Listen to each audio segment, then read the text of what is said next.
Fall has arrived, and while the temperatures have cooled off, the matchups are heating up. It's week 6, and tonight we're in Fredericktown for some KMAC action as the Freddies host the Golden Knights of Northmor as both teams look to stay in conference contention. We've got all the action for you here live and free on the OH Report.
Number 1 receiver coming from the Shelby Whippets, Isaiah Ramsey. He's caught our attention over here, and we're certainly going to keep an eye on the Willard Flashes. We will see you next week on the Stat Leaders, brought to you by Spitzer of Mansfield.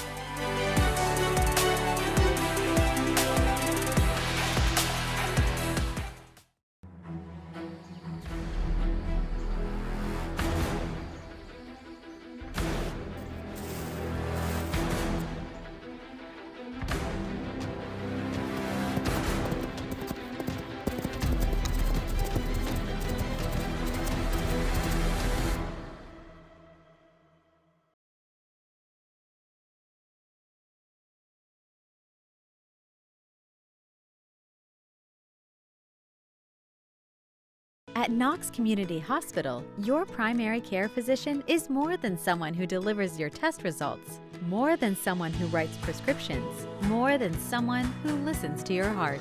We are your healthcare partner who takes the time to know you, listen to your concerns, and provide you with expert personalized care to make and keep you well. Because to us, you're more than just numbers on a chart. You're a neighbor and a friend. Knox Community Hospital, in the community, for the community. At the Keelbuck Savings Bank, you can expect great products and service from a fellow Knox County Chamber member. Now offering premier card processing solutions and services, ensuring the business owners understand their credit card processing fees. We have a wide selection of card processing solutions that provide lower fees, faster payment, additional security, exceptional marketing features, and help to improve your business operations and customer experience. Park National Bank treats your dreams like they're our own. It could be buying your first home together, or making a lasting impact in your community, starting a new business on your old stomping grounds, or reimagining your current one to keep up with the times. No matter your financial goals, at Park National Bank, what means a lot to you means a lot to us. I know that I'm not Park's biggest customer, but I'm treated just like I'm Park's biggest customer. Take a look at all the action from Friday Night Football right here in North Central Ohio with great analysis, highlights, coach interviews, and so much more every single Friday night right here on the OH Report.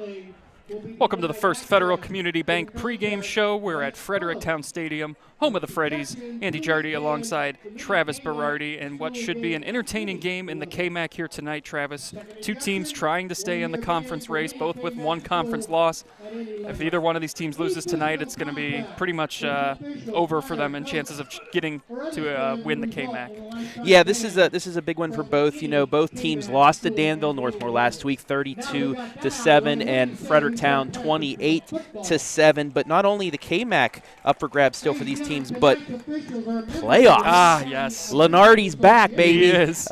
Northmor right now sitting in Division 620, Region 23, despite the loss, still in fourth. So that would give them their 2 home games and then the home name on the scoreboard for their first neutral site game. Although for the Fredericktown Freddies, they moved up to Division 5 this year. So in a tough region with Liberty Center, Coldwater, Elmwood, Eastwood, North Union, teams like that, they are sitting at 15th. So this game's just a little bit more important for them because some big playoff points up for grabs against the Golden Knights, who have 4 wins under their belt. And that Division 5 Region 18, don't forget my alma mater in there, Northwood. They've had a tough year, though, but that is a They're 20th, so I didn't look down that far. I didn't look that far. How dare you? How dare you? Well, my school isn't even there anymore, yes. So at least you have that for you as we get ready for this one to go. But yeah, you're leading this, Andy. You I know, take it away, my friend. I'm sorry, I'm stepping on your toes. Oh, Let's go you're for it. fine. Everything's good. So yeah, these two schools, Travis. Let's take a look at the team spotlight for the Northmor Golden Knights to get things started. As you mentioned, D6 Region 23, and coming off a loss last week to Danville. Yeah, they were outscored 20-7 in the fourth quarter. I screwed that up, has 20-0, but the Northmor did score a passing touchdown late. Danville, though, pulled away. Northmor, you know, they had to kind of gamble a little bit in the fourth quarter, down 19-7 to try and get back in it. Couldn't. Danville took advantage for the pull-away victory. But the big stat there, -4 yards rushing. They had 276 through the air, but they don't have that balance last week, and that's one of the main reasons they couldn't win. Yeah, they're still kind of trying to find out what to do without Max Lauer there in the backfield. We'll see if they have more answers for that big glaring question on the offensive side of things tonight. But one player that can get it done for Northmor, Travis, big game from him last week, Bo Landon. Yeah, he had before that only 65 yards receiving on 3 catches, but last week 5 catches, 150 yards, most of them coming from that long touchdown reception, but he can make the big play now with the likes of Max Lauer and Hunter Falk, who is out due to a tough double unsportsmanlike ejection. Went back, watched the game. My silence will just explain it. I just after watching it could have been something where you just send him off to the sidelines, but they gave him the penalties, and it was a tough ejection. So they're going to be without him. So Bo Landon, this is his opportunity to step up with A.J. Bauer, who's really been finding his way this season thus far. As you see the Freddies take the field, we'll also get a chance to take a look at the Fredericktown team spotlight. As you mentioned, moving up to Division 5, Region 18, also at 500 in the KMAC. That's why tonight you're chasing teams. You can't afford to have 2 conference losses. Both of these squads chasing Danville and Centerburg. Now tonight I'll try and keep you updated with the scores, but Danville is taking on Loudonville, a scrappy Loudonville team that Centerburg needed a score with under a minute left to beat them. And then Centerburg, they're at home taking on Cardington in another game you can watch live and free, but you don't want to because you want to stay right here with us. Absolutely. And this Fredericktown team averaging 27.8 points per game, giving up just about 17 a game. And as Travis mentioned, number 15 right now in the rankings, Division 5, Region 18. And one reason why they find themselves in the playoff picture right now, Travis, Tegan Ruled. This kid is unstoppable. And, you know, he had to play quarterback for parts of last season because Ben Mast was out with an injury. Him and Cade Carpenter, his number 1 receiver as well.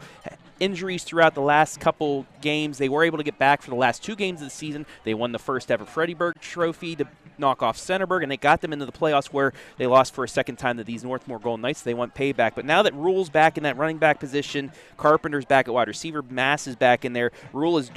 He's ruling the KMAC, at least he's leading the KMAC 865 yards rushing. And if you watch the stat leaders with myself and Hayden Gray, brought to you by Spitzer of Mansfield, he is in the top 10 in the whole area at rushing. I think he's at 4 or 5 right now.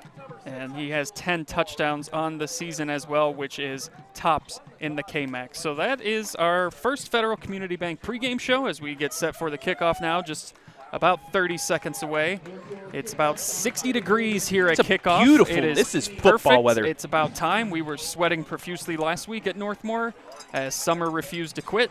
And now that it is officially fall, it wasted no time. I went from the air conditioner to my heat in my apartment because it got so cold so fast. Funny thing was my air conditioner didn't work yesterday, which is a good thing because it literally, once it hit midnight, it stormed in Mansfield and then dropped 20 degrees, which midnight hit the start of fall. So Mother Nature right on it this year, and it's a beautiful, this is football weather. Got the long sleeves under the WVU polo, Black Diamond Trophy staying in Morgantown after last night's win. Congratulations.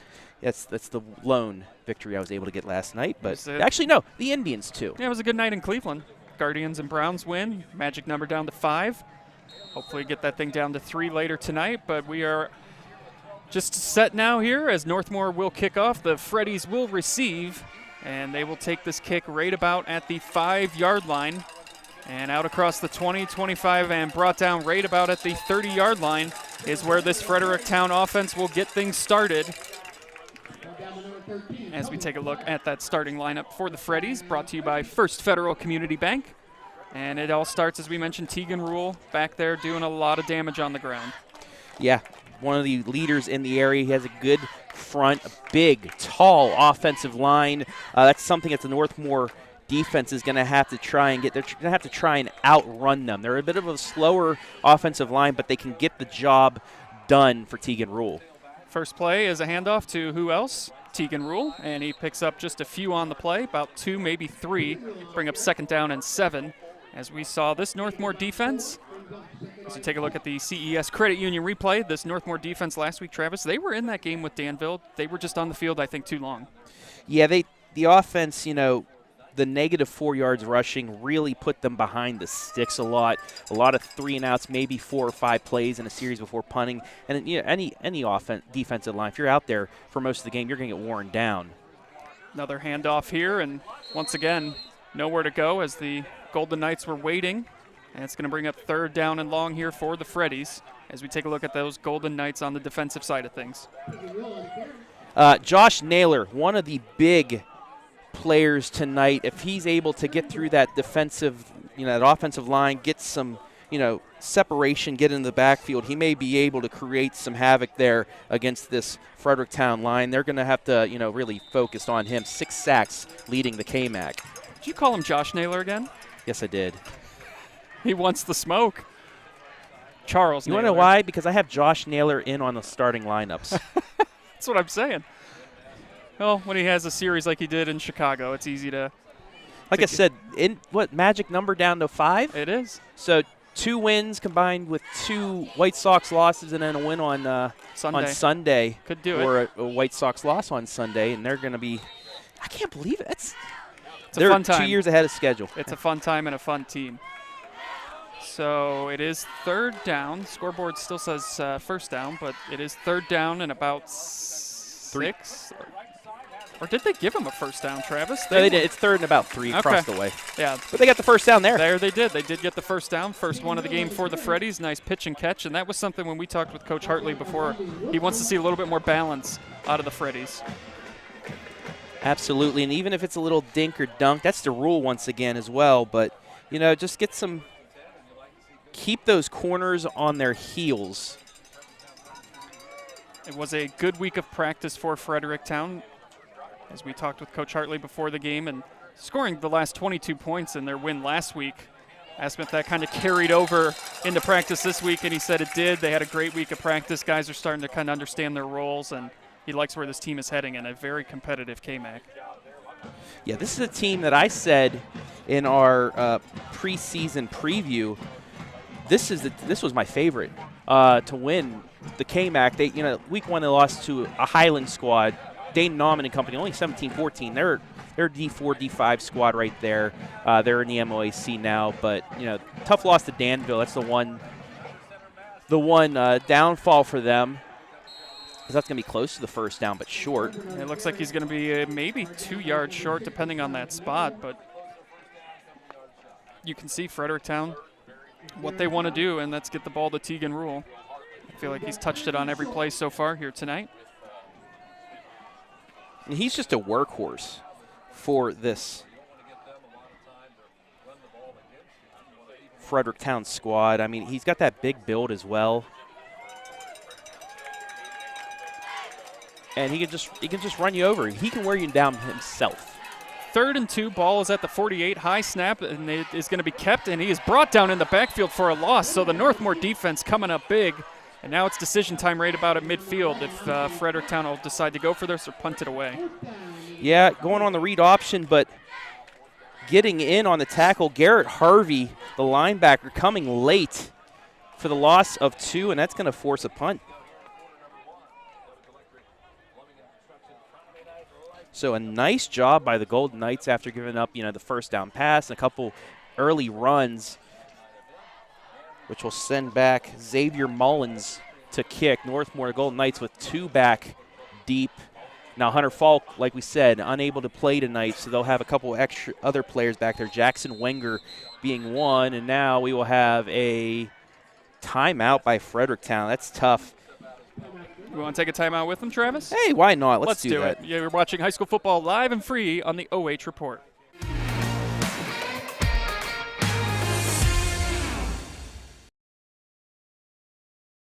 At the Killbuck Savings Bank, you can expect great products and service from a fellow Knox County Chamber member.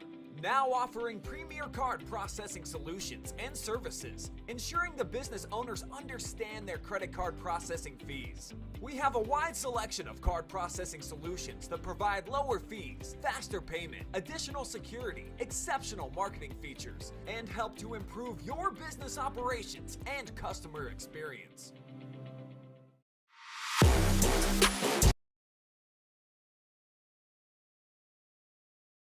Series, Northmor, big stop on 3rd down, and the punt is muffed, and he went down, did he not? And they're going to continue to let him play, but he definitely had his knee touch the ground. Corwin Becker was back there, and we'll see. He has the ball on his knee. Yeah, he should have been down right there. Either way. So actually that lost yards for the Golden Knights. Yeah, I was going to say. So where will Northmor go now offensively as you take a look at the Northmor starters, brought to you by First Federal Community Bank. A.J. Bauer, we saw him throw the ball a lot last week, Travis. I'm sure Coach Armrose and Northmor would like to see a little more balance out of this offense. Yeah, the likes of Paul Kramer, Caleb Chenier maybe get some positive yards. They had maybe 1 or 2 good runs, but a lot of sack yardage as well that really hurt them. And they will hand it off here on the first play, and getting through to the second wave of defenders for a nice little gain there. That's more. We didn't see a lot of that from Northmor last week. Anytime they tried to run the ball against Danville, there was just nothing going for them up front. And this left side, really good job. The up back, that's Paul Kramer, even got in there to get a block downfield to allow 7 yards for Caleb Chenier on first down. I'll bring up 2nd and short. Chenier, the junior running back, 6 feet 180. Bauer now looking to throw and coming back and making the catch. Waiting for a signal, and he did come down with it. So a nice catch there. Jackson Wenger, sophomore. And that was a great pass by Bauer. Actually threw it the only place that Wenger could get. It's only for a yard, though, so it'll bring up 3rd down and short. And this is one thing Northmor struggled with last week, too, was just staying on the field. So picking up these first downs, and that's going to be a false start. That's going to make this a 3rd and long now. Not something they were looking for. Yeah, and the Golden Knights had some costly penalties last week, too. A couple personal fouls, we saw. But they shot themselves in the foot with a couple hard penalties. And now, what could have been a running down on 3rd down, probably have to go to the air. So it is 3rd and 7. Bauer is comfortable throwing, 805 passing yards this season, second best in the KMAC, threw for over 250 last week. Now he's under pressure, though, trying to get to the outside, and he's going to throw it out of bounds, and good decision there because there wasn't anything going for the Golden Knights. Good defense by the Freddies, forcing a 3 and out. Well, that's something good to see, too, because last week that would have probably been taken for a sack. This time, Bauer able to get to the outside of that tackle box. All you have to do once you get outside the tackle box is just to throw it beyond the line of scrimmage and out of bounds, and that's not a penalty now. So he's able to do that, and instead of being punting out of your own end zone, they'll be punting from their 4-yard line. Good pressure by Cameron Coble, the junior. And snap is back, and the punt goes, looks like off the side of his foot, and goes out of bounds right about at the 30-yard line. So great starting field position for Fredericktown. As you take a look at the CES Credit Union replay, no one got a hand on that. Yeah, but it looked like he was feeling a little bit of the pressure from that left side rusher and maybe threw him off just a little bit. Kicks it out of bounds. Only a 25-yard punt. So 6:26 to go. Fredericktown now their second offensive series of the night. Both teams punting on their opening drives. Field position like this, you got to find a way to capitalize if you're Fredericktown, and why not hand it off to Tegan Rule, who gets about 8 on the first down. Bring up second down and short. Great blocking from that offensive line to get Northmor ahead of the sticks, and now we have a referee's timeout. Yeah, it looks like a Golden Knight down, holding his arm.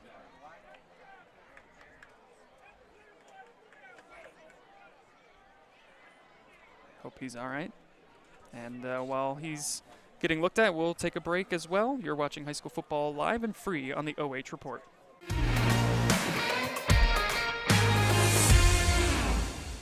At Knox Community Hospital, your primary care physician is more than someone who delivers your test results, more than someone who writes prescriptions, more than someone who listens to your heart.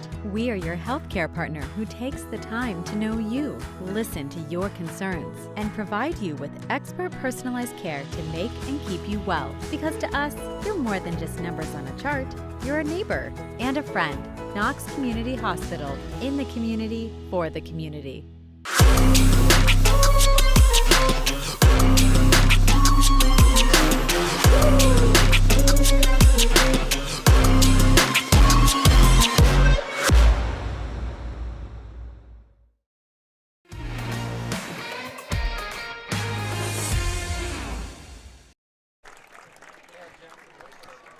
Back here at Fredericktown Stadium as Jackson Wenger being helped off the field, favoring his arm. Looked like he might have been in on that tackle, Travis, which caused it, but good to see him jogging off now, and hopefully he's back out on the field here soon. Yeah, hopefully it was just a stinger. He was, like you said, holding that arm.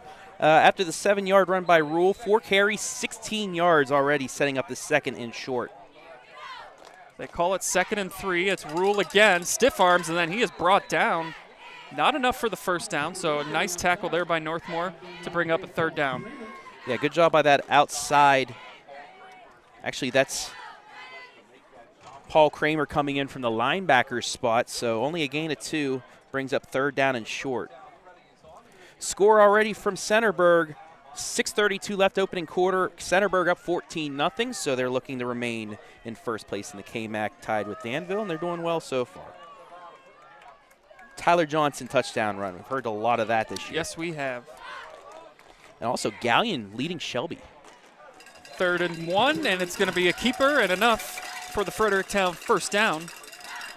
And I'm really impressed at this offensive line so far by Fredericktown, getting great push for Cade Carpenter, who goes under center. Cade Carpenter coming in, doing a little Wildcat offense. Give him a good 3 yards on that, but like we said, last year Carpenter had to play some quarterback with Rule and company with Mast out, so they're used to that. And he is again in at quarterback. Ben Mast lined up at receiver. Carpenter keeps it, and he picks up a few and pays the price for those few yards because about everyone on the Northmor defense waiting there to tackle him. Yeah, the Golden Knights reading that, Fredericktown not really throwing the ball a lot so far, so they're stacking that box, and it's just reading what formation the Freddies are in right now, and adjusting to it and knowing, if Carpenter's inside here, he's going to run the ball. Yeah, good game planning so far by the Golden Knights. I want to welcome everybody watching live and free on the OH.REPORT Facebook and YouTube channels. Channel 4 YouTube. Let us know where you're watching from. Give us a shout out. We'll shout you out. Ben Mast back in at quarterback, and he's got 3 receivers to his right. Throws into double coverage, and it's intercepted by the Golden Knights, taking it all the way down the other side of the field. He's still going. There is a couple penalty flags on the play. This one will certainly be coming back, and the interception's going to stand, I believe. And that's Cade Carpenter. It's down. He's able to get back up, though. Just an ill-advised throw here. I think there was maybe some miscommunication. That's Carson Campbell there. But it was a couple flags right where Cade Carpenter was, so probably a block in the back. Nonetheless, Northmore is going to get the ball here after the interception at the 5-yard line. That's a big break for the Golden Knights after the bad punt. I was just about to say it was Campbell who punted the ball, so he made up for himself. How about that? The game will find you in more ways than one, and a big stop there by Northmore. Short field there for Fredericktown to work with, and they end up coming away with nothing. So big momentum play for Northmore.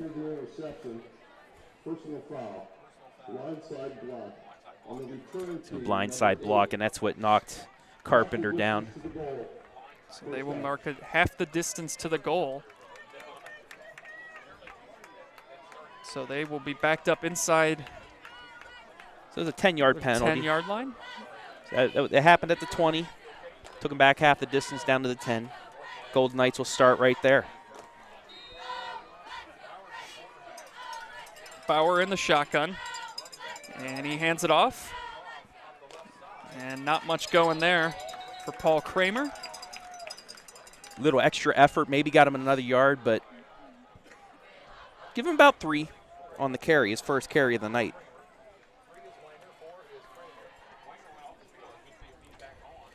We got some big games in the KMAC going on tonight, but also Cary, Colonel Crawford, 2 state-ranked teams, number 1 and number 2 in their region. They're going on right now, and I believe the game's still scoreless. You can see highlights tonight on the Pigskin. That is arguably the game of the year. Yes. In the area. Bauer's going to keep it, and he's got nowhere to go. Met immediately by Drake Kessler. And I think he got back to the line of scrimmage there, Andy. Yeah, going to force another 3rd and long. Tried to get to the outside, but Kessler was having none of it. Cameron Coble and Lucas Herbst, I think, were in there on the tackle. I saw somebody rooting for Lucas earlier in our comments section as well. Yes, Michael Herbst, watching from Dayton. Hello, Michael. Sneaking suspicion they're related.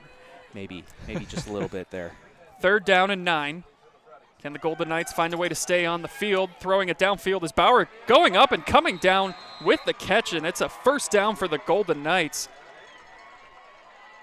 Big throw and catch, yeah. Griffin Helia, Travis, junior receiver. Just went up and came down with it. That's one of his first catches of the season, too, so it's a big one for him, going for 10 yards and a 1st down. And that's going to be the key tonight for Northmore. I mean, they got a couple guys out. Who's going to step up in their place and make the plays that those guys would normally make? As there's another nice gain on 1st down, about 4. And this is the Northmore rushing attack that we are used to seeing, Andy. 4 or 5 yards at a time, especially on 1st down. And if they can continue to do that, get 4 or 5 at a time, run that clock as – and we'll show you our keys to the game, but that might be one of our keys to the game. Well, see, that's a tease. Yes, in the business. I don't know why I'm telling you that's a tease. You know it's a tease, but you folks at home, maybe not. Kramer gets the ball, and he's to the outside. He's got enough for the 1st down as he's brought down right around the 37-yard line. So the Golden Knights now coming off of that turnover, Travis finding some rhythm here offensively. And watch the hesitation he had. He just watched his blocks go right there, slow down a little bit, and then he took off when he saw where he was going to go. Gets a good 9 yards on the play and another Golden Knight 1st down as they are moving. This drive started inside their own 10. Bauer throws it. Pass is complete to Helia. Nice stick. Good open field tackle there by Fredericktown. That could have been a much bigger play for Northmore. Second catch for Helios. He had some running room, and then that quickly went away for him. But he does get a nice gain on first down still. 2nd and 6 now for Northmor. Yeah, I mean, you can really call that a running play as well, the little bubble screen to the left side. But Xavier Mullins really blowing that up and creating a 3rd and long. It's going to be a loss. Yeah, almost back to the original line of scrimmage here. It'll be 3rd and about 8, maybe 9. And another 3rd and long here for Northmor. Converted one of these already, but this is not something you want to make a habit out of the rest of the night. Not at all, because you're really forcing Fredericktown back into a passing down, and that should have been caught. Yeah, it looked just like a case where Wenger, good to see him back on the field, but I think he was already thinking about his run after he made that catch, Travis. Yeah, he had some room. Just have to catch that and fall backwards, and that's going to be enough for the first down. Instead, it'll be another Golden Knight punt with under a minute left here in the opening quarter. A fast-moving opening quarter, Andy. Yeah, a lot of running, a lot of completions. And Not a lot of scoring. Not a lot of scoring. Carson Campbell back to punt. We'll see if he gets a better one off this time. And he does. Nice end over end. And it's going to roll inside the 20, right about at the 15-yard line is where Fredericktown will set up for its 3rd offensive series of the night. Just under a minute to go here in the first quarter. Andy Jardy alongside Travis Berardi, live and free here on the OH Report. We thank you for tuning in on this first Friday in the fall. Let's take a look at our keys to victory, brought to you by First Federal Community Bank. We had a lot of puns we could have gone Rule with on the that day. one. I had one Freddie to rule them all. You went with rule the day. And we didn't even say it either. I just said not. that. You're like, yep, that's about right. Yeah, that's. I mean, what more do you need to say? Tegan Rule, if he gets going, it's going to be game over. And then find the balance. One thing that Fredericktown would like to see more of is not just all the running, but the ability to mix in the pass. Which they won pass completion, but other than that, they've been really relying on Rule. And then a quick start, which they could have had it, but another turnover as Rule gets 7 on that carry. But so one of the 3 they've been able to do well so far. Yeah, I was interested to see, just because of the way that they ended last week's game, trailing by 1 in the 3rd quarter, and then they scored the last 22 points of the game, if that would kind of carry over. And so far it has not. Northmore's defense has done a good job. Another handoff to Rule. Nowhere to go. And that should just about do it here for the first quarter. So 0-0 after 1 here in Fredericktown. You're watching high school football live and free on the OH Report.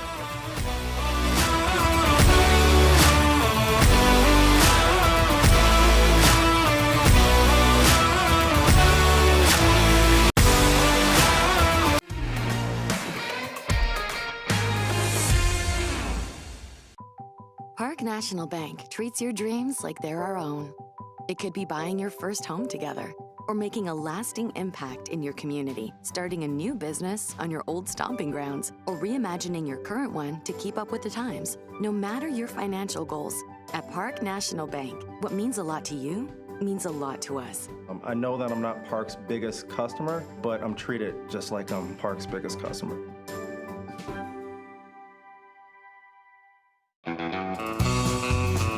I'm Travis Big League Berardi. Catch me every week with my Country Roads rankings.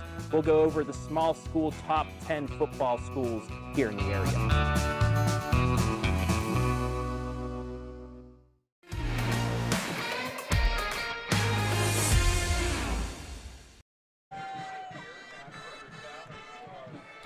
Back here in Fredericktown, second quarter just about to start. Both teams scoreless through 1.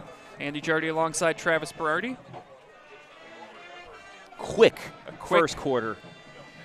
Only 7 passes attempted, but everything else on the ground. Tegan Rule, 7 rushes, 26 yards so far. So Northmor giving up a couple big runs by him, but then containing him. It's another run here on. That's going to be good enough for the first down. Yep.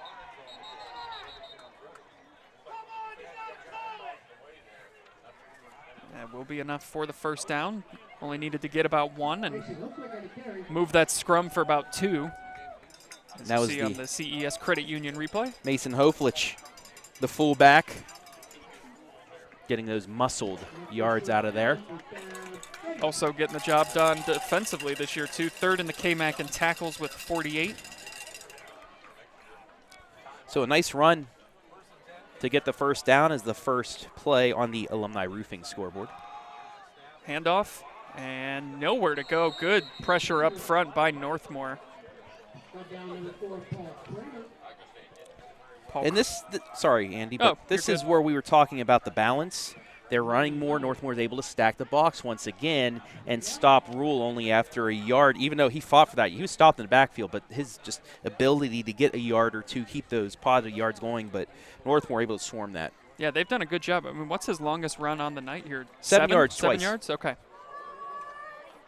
And he's not really been able to get through that front four for Northmor. 2 receivers out to the right.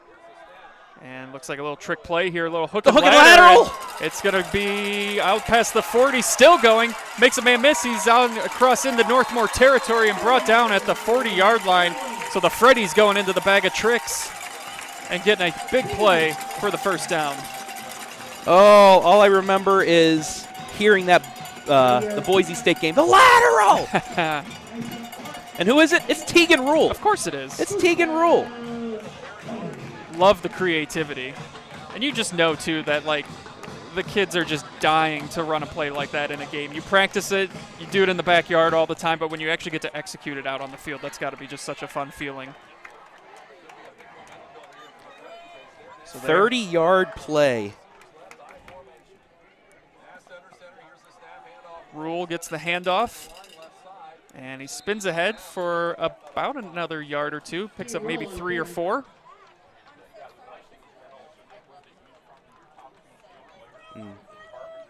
Look at the offensive line. They're 7-8 yards down the line holding those defensive linemen. Not holding, but pushing them down, I should say. It's just the linebackers have to come in and clean up, but that's not until 5 yards down the line goes Tegan Rule. Yeah, you look at that offensive line, 5'11", 235, 6'3", 220, 5'10", 250, 6'3", 252, 6'1", 285 is Jackson Dupe. I mean, they have some big guys to anchor that line up front. And just getting rid of that one before he took a sack.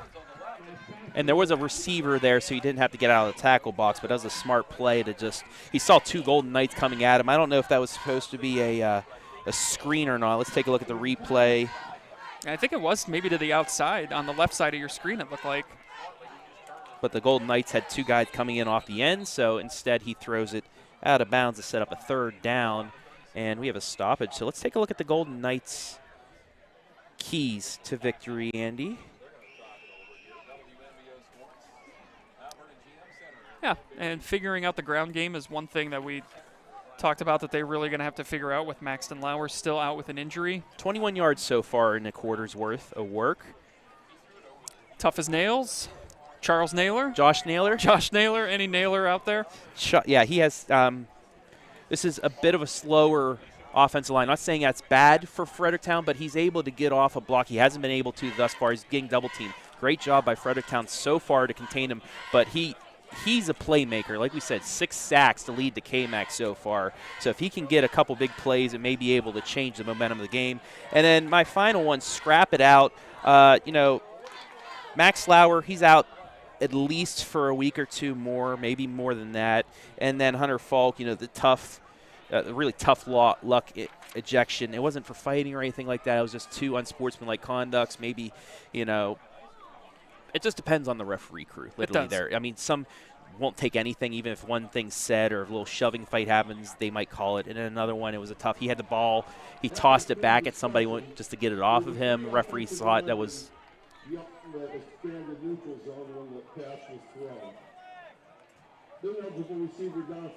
Okay, so there's an ineligible receiver downfield. That's what the officials got together to discuss. I thought maybe they were going to discuss if that was grounding. But it's a 5-yard penalty. So that'll back him up, and now that 5-yard run again for Tegan Rule completely wiped out. And it'll be 2nd down. Yep, it'll stay 2nd down. So. And we talked with those keys to the game for Northmor stepping it up, and with those injuries needing guys to step up. We've seen Griffin Helia already with 2 catches tonight. Jackson Wenger has done a nice job too, making a catch or 2. So it's 2nd down and 10. Ball at the 41, 9:40 to go here, second quarter. Fredericktown, big chunk play off that hook and lateral a couple plays ago. Rule in motion, gets it on the sweep, and he is brought down immediately for a loss. Charles Naylor. Got it right that time, but Naylor getting in on the sweep. Just watch him on this outside. Fights off the tackle and makes the tackle in the backfield for a loss of 4. That is the Josh Naylor that needs to be out here for the Golden Knights if they want to be successful. Charles, yes. I'm going to keep saying, hey, go Guardians. Go Guards. Go Guards. Get Guards. Yeah. 3rd and 14. It's a compliment, Charles. It absolutely is. I'll tell him that next time I see him. He'll probably get a kick out of it. Unless he's not a Guardians fan. That could be a problem. Big third down, and now we're going to get a timeout. Yeah, play clock Coach Hartley winding all the way down there. This be a good time, Travis, I think, to thank our sponsors. As we pull up our split screen. Yes. A look in at Crestview Lucas. Crestview leading, but hit it, man. Tonight's high school football broadcast brought to you live and free on the OH Report. Live and free. Live and free. I can only do it, I guess. Go for it. Park National Bank, where you mean more. First Federal Bank, banking locally just got a little easier. Alumni Roofing, a full-service commercial roofing contractor providing commercial and industrial roofing solutions. CES Credit Union, everyone is working for your best interests at CES Credit Union, your local choice for all your financial needs. Knox Community Hospital, in the community, for the community. And Kilbuck Savings Bank, community banking. It's what we do, it's who we are, every single day. Well done, sir. Thank you. Well done, sir. I appreciate that. So Crestview driving on the Lucas Cubs, leading 7-0 in the second quarter. This game scoreless. Big third down, Jardy. Yes, it is. 3rd and long. Dropping back to pass. They got the screen set up. It's to Rule, and he is going to be a short, and there is a penalty marker down on the play as well. Usually on a screen like that, Travis, you tend to see a holding call. Let's see what this is. And it looks like Fredericktown's walking back already.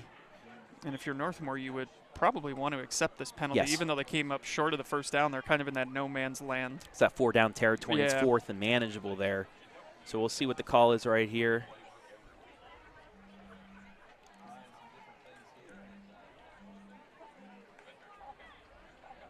I think they're talking to Ben Mast right now. I don't know what about. I guess.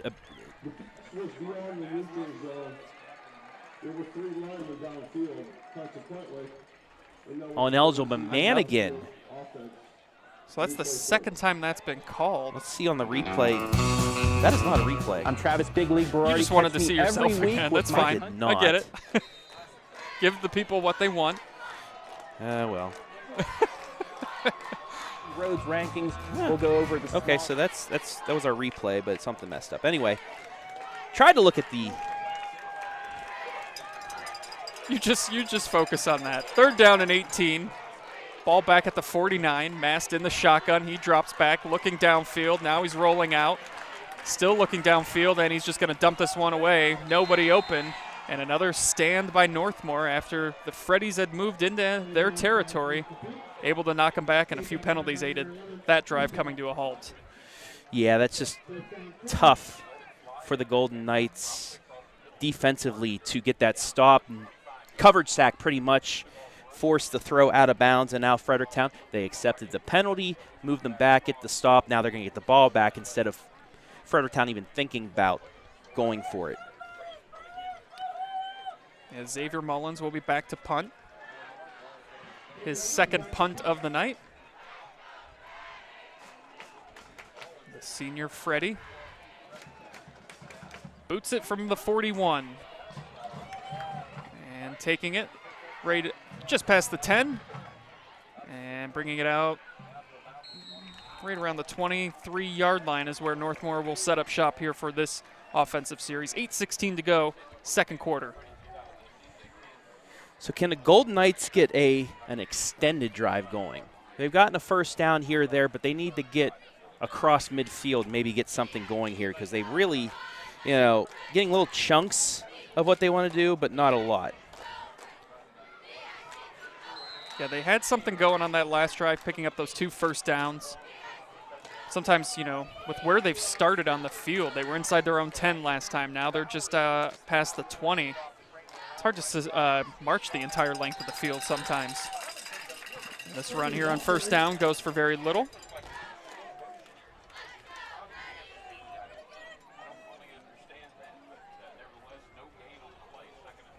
Nothing doing there on the carry. Bring up second down.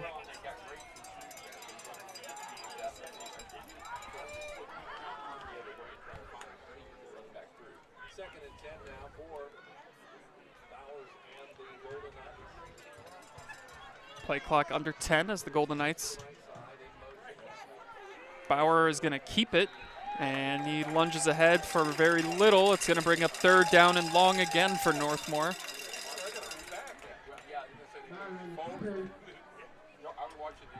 Park National Bank treats your dreams like they're our own. It could be buying your first home together or making a lasting impact in your... So bring up third down and 10 on 2 no-gain plays by the Golden Knights. Clock continues to run now as we are under 7 minutes. Both teams still trying to find it offensively here. Bauer in the shotgun. He's going to take a shot downfield. It's into triple coverage. Tipped, and it's almost caught. And oh my, he would have had 6. Griffin Helia, though, just couldn't quite bring it in off the tip.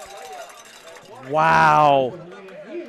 That was close to being a big chunk play for the Golden Knights there. As we take a look. It's a heck of a throw. Comes up a little bit short, but oh my. Wow.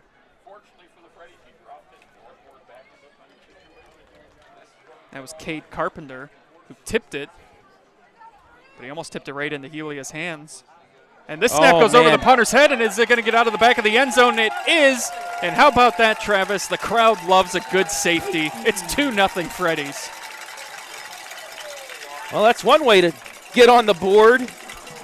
Northmor took advantage 2 weeks ago against Cardington on the bad snap. Led to a touchdown this time. Freddies on the board. 2-0. Wow, big play. Yeah, there was just nothing Campbell could do. That one was well over his head.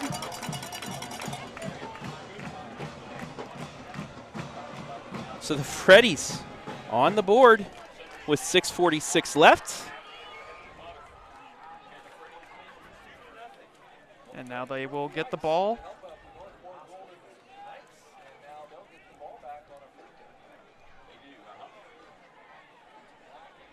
Boy, that's tough if you're Northmor, because you've been doing so well on the defensive side of things and had a couple. That offensive series didn't go anywhere, but the one before that, they were able to move the ball a little bit. And then a self-inflicted play like that, that's tough. Yeah, the first 2 plays, the 2 runs that did nothing really backed them up, and then you go back to the ball. It nearly was caught off the tip, too. Game of inches this football game is. As the free kick is away. Be taken at the 25. Across the 30, the 40. Still going. And they will start this drive right at midfield.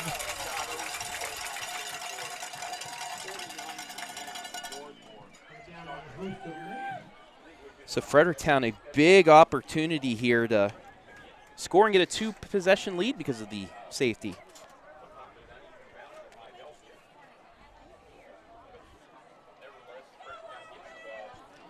Got some scores from around the area. Clear Fork leading Ontario 6-0. River Valley up 14-0 on Pleasant. Hillsdale up 7-0 on Doughton. Wow. A team that went to a regional championship last year. Here it is 2-0, and it's Carpenter in that Wildcat formation again. He keeps it, lunges ahead for about 3, maybe 2, depending on the spot. 2-run homer by Josh Naylor. Yeah, how about that? What it feels like. What was the game we had earlier this year, too? Was it New Philadelphia their first week against somebody? Wasn't it 7-2? I think they beat. No, it was Winford Pleasant. I think no. I think New no, Philly. New Philly was 7-2. Pleasant was up 2-0 on Winford, ended up winning 9-0. Okay, that's what that was. But yes, it was 7-2 was New Philly's opening week win. Carpenter rolls out. Looked like he was going to throw it, but he is going to keep it and pick up a couple more yards to make this third and manageable. So Travis, I got to be thinking if you're Northmor, we've seen Carpenter now back there in the quarterback position.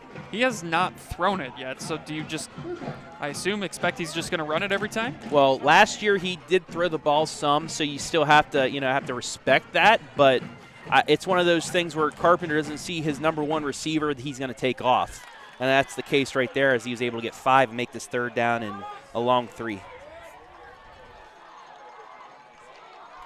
It is Ben Mast at QB again under center. He hands it off to Rule, and I don't think he got it, Travis. No. He's going to be about a yard short, so the Northmor defense stands tall again. But this is probably 4-down territory. We'll see if they've got one more stop in them. Yeah, he only got 1, so it'll be a 4th and about 2. It looks like they might punt this one away. And you know what? I actually think this is the right call. Yes. I mean, you just forced a 3 and out and a snap over the head for a safety. You might as well pin him back again. That stress that Northmor just put on themselves after the first possession might force them to maybe do something they don't want to do. Maybe looking for a jump offside too as they get the quick run up. Just get the snap off before the penalty. Mullins is punt. And caught, and nowhere to go. A flag does come in. Boy, I'm not quite sure what the penalty might have been there, Travis, if it was on the hit. Let's see on the replay. It wasn't a whole, that was such a quick play.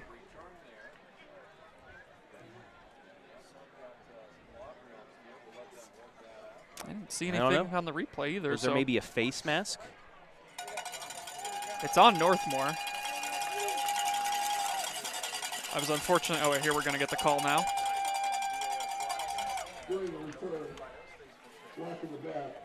So a block in the back.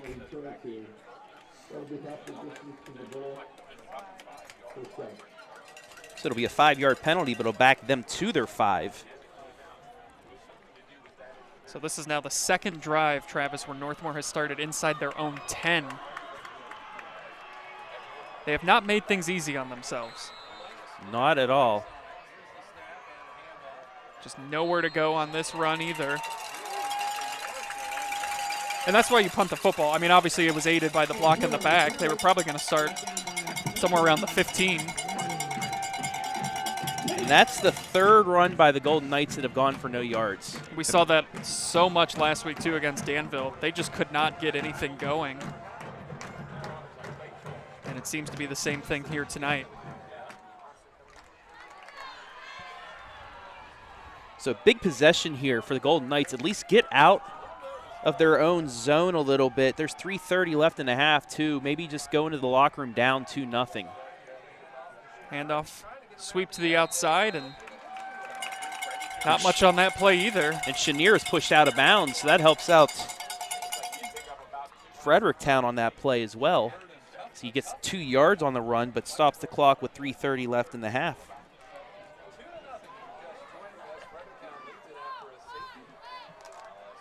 Gallion leading Shelby 13-7 after 1. Wow. It's been an interesting year for Shelby.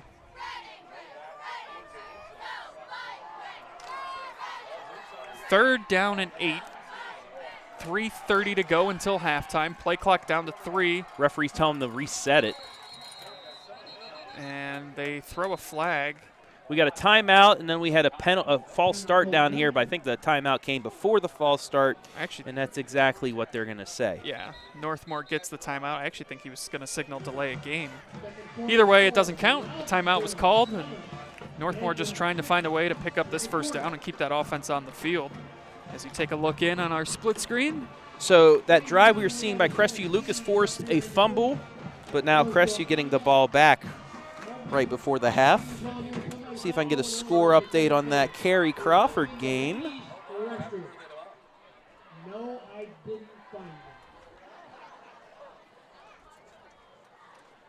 Boy, I'll wait until if you're able to find that score, but I was going to say. I think it's 0-0. Is Cary ever going to lose again? Well, they're at 20 straight wins, but I believe this game is still 0-0.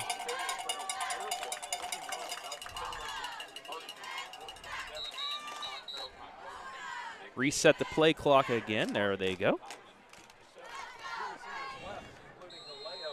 See if Northmor can pick up this first down or at least give themselves a little bit more breathing room on a punt attempt. Bauer's going to drop back. He's going to take a shot downfield. He's got his receiver behind the defenders, and it's overthrown just a little bit. Intended for Bo Landon, who we saw come up with some big catches last week. And once again, Northmor will have to punt. And on their last punt attempt, it resulted in a safety as the snap went over Campbell's head. We'll see what happens this time.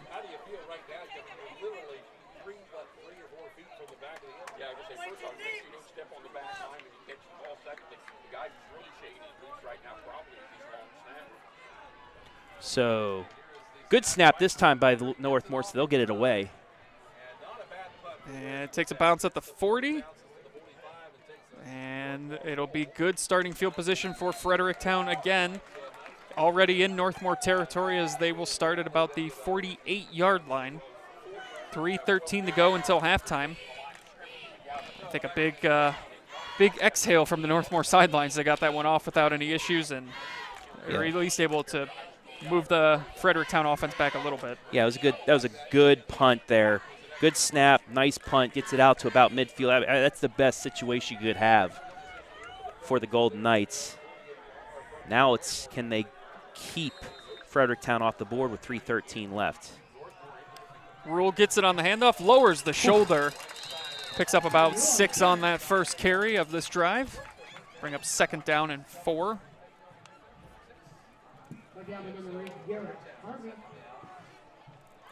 So he's up to 35 yards again on the ground.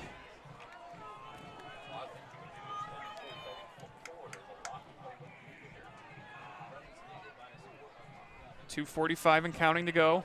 Handoff inside, enough for the first down, and nice carry there, Mason Hoflich. Yeah, everybody was keying on Rule, but just look at Hoflich taking it and sprinting ahead for the big run.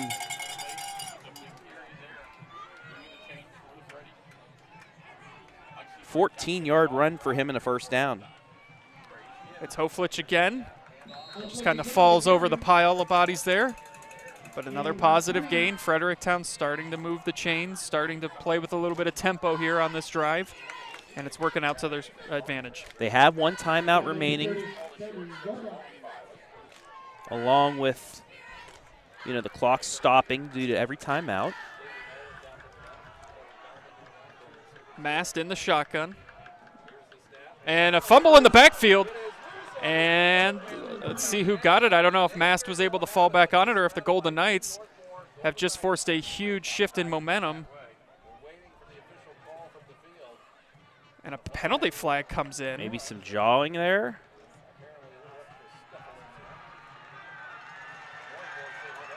Northmore's got it. We'll see what the penalty is. I'm sure it came after the recovery.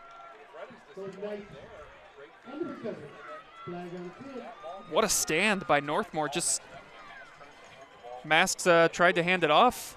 This guy wasn't there, and he just fumbled it. Yeah, miscommunication. Big play for Northmor, though. Even if it's the penalties on them, they're going to be most likely able to run the clock out at least the half. Maybe get a couple big chunk plays, set you guys up for a field goal. Remember, Caleb Chenier and Fredericktown's moving the other way, so this is a big break for Northmor.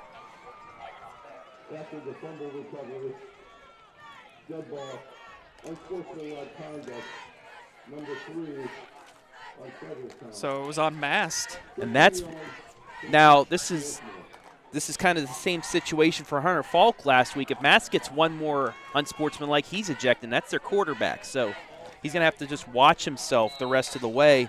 But the Golden Knights, remember, Caleb Chenier, he kicked one from 50 to win the NCOFCA field goal kicking competition. So if they can get him to about the 30, 35-yard line, so another flag's out on the screen pass, they might be able to get a 3-2 lead here at the half.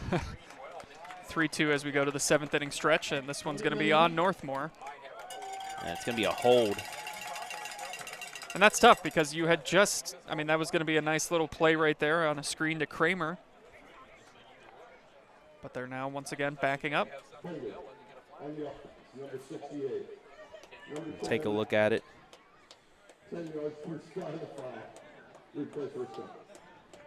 Yeah, he kind of just grabbed the arm, was yanking at it.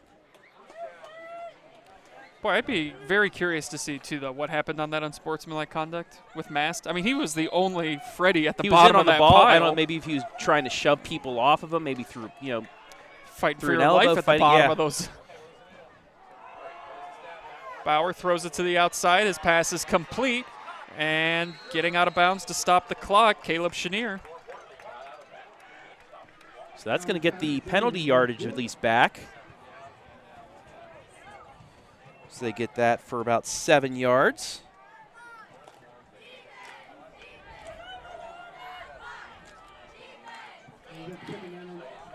Out of bounds, though. Sets up 2nd and 10, 1:41 left. 2 receivers out to the left, 1 out to the right. They need about 28 yards to get into Chenier's range.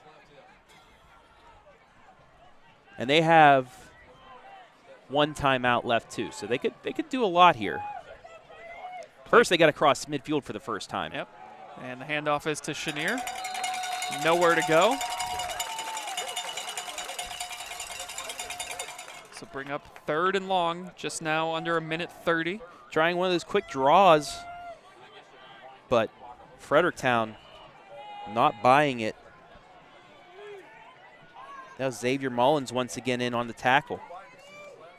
So it's trips to the left. Bauer rolls out that way. He's going to throw downfield. Ball is knocked up in the air. He caught that. And did he come down with it? He did. Does he have enough for the first down now? It's all going to depend on the spot, but what an acrobatic catch right there. Bo Landon. That was great Chenier? Defense. No, it's Bo Landon, okay. And it's enough for a first down, so. Clock stops. But it is already started again. They're under a minute now.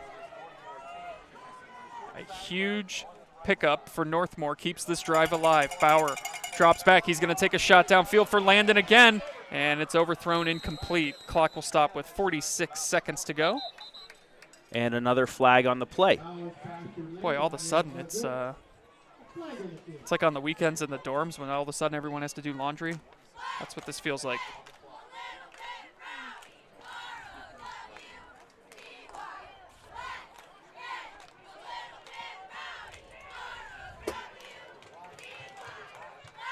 It's going to be a hold on Northmor.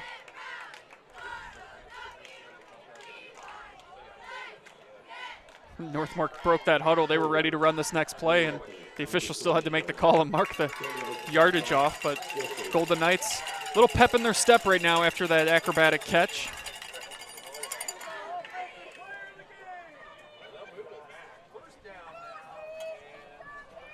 So that's going to back them up 12 more yards. Penalties killing the Golden Knights here with 46.8 left. Gonna get that clock adjusted here at halftime. Trips out to the right. Bauer rolls out to his right under pressure. He's going to throw it, and that's caught. That is going to be another catch. Bo Landon.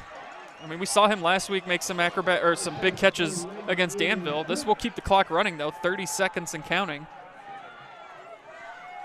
So it'll be 2nd and 12 now on the 10-yard reception, and now that Northmore's final timeout that they just took. Yeah, they had already let about 11 seconds run off, so chance to regroup here. Remind everyone now that there's 25 seconds to go.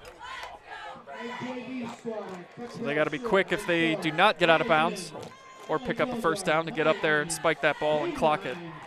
Yeah, they still need 20 yards to at least get a chance. But a first down, they can get 12. Clock stops quick enough to where they could set something up. Well, thank you all for tuning in here live and free on the OH Report. Andy Jardy alongside Travis Berardi. Austin on camera doing a bang-up job as always. Yes, thank you, Austin Michael. cool night here in Fredericktown. Fall arrived yesterday, and it certainly made it known. There was a gain of about 10 on that last play, 2nd down and 12, right at midfield.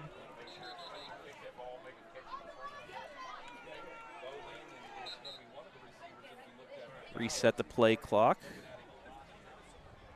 That fumble, a big momentum shift for the Golden Knights. At least keeps it to 2-0. It looked like Fredericktown was going to go in, maybe take a 2-possession lead before the half. Yeah, they were moving the ball. Bauer's got his receiver wide open, and he's got enough for a 1st down. So that'll stop the clock. Carson Campbell with the catch, and the clock is once again continuing to run. 11 seconds, 10. And Northmor takes another timeout. So apparently they still had one. 2, I think. Okay. I'm pretty sure they had 2. The clock operator had it wrong. I would say I haven't been able to. It says right now Northmor has 7 timeouts left, so I think it should be down to 1 or 0. Nonetheless, I think they're in the bonus is what that means, Travis. They've got 7 foul. 7 foul. 7s are wild. Actually, they have 7.7 seconds left, and they didn't get the 1st down. Okay. So it's going to be 3rd down and 1 on the 11-yard completion. So if you're Northmor, maybe get a quick out. Get a 5-6-yard quick out, and then give Chenier a chance. I just don't know.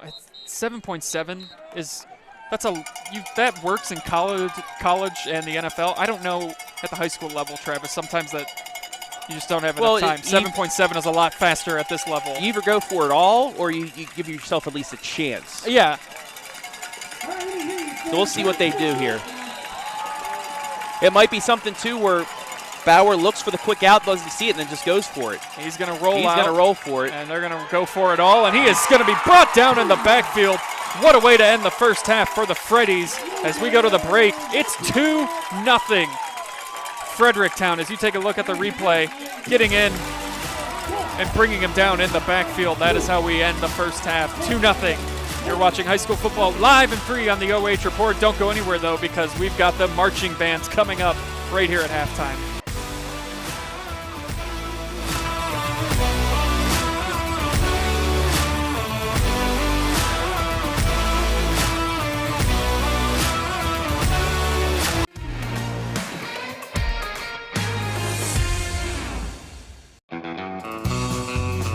I'm Travis Big League Berardi. Catch me every week with my Country Roads rankings. We'll go over the small school top 10 football schools here in the area.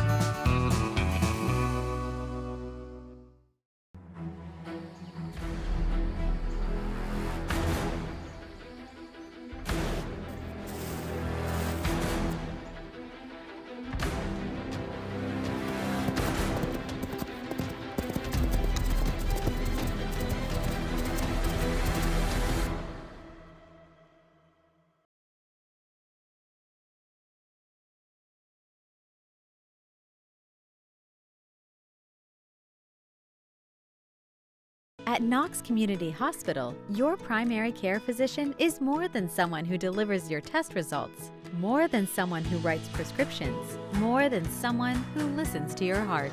We are your healthcare partner who takes the time to know you, listen to your concerns, and provide you with expert personalized care to make and keep you well. Because to us, you're more than just numbers on a chart.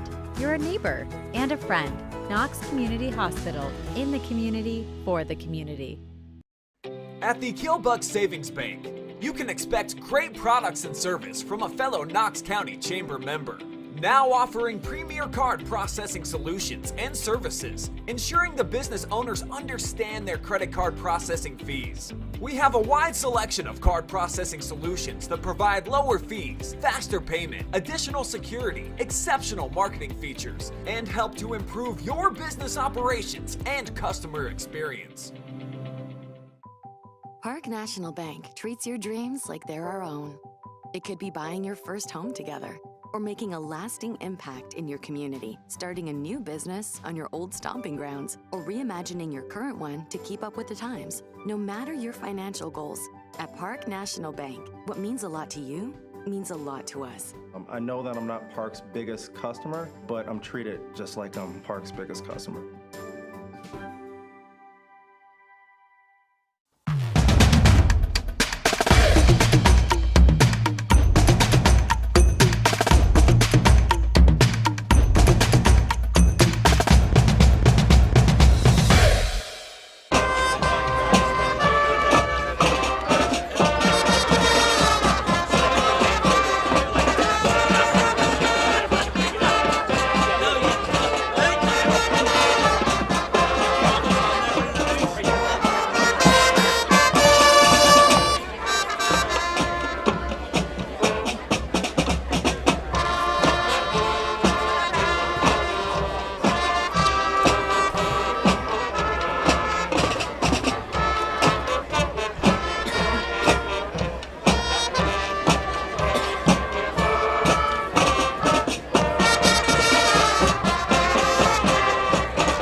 Next tonight we are going to feature our flag line of Zoe, Davida, Alyssa, Kelsey, Morgan, Emily, Willow, and Caitlin.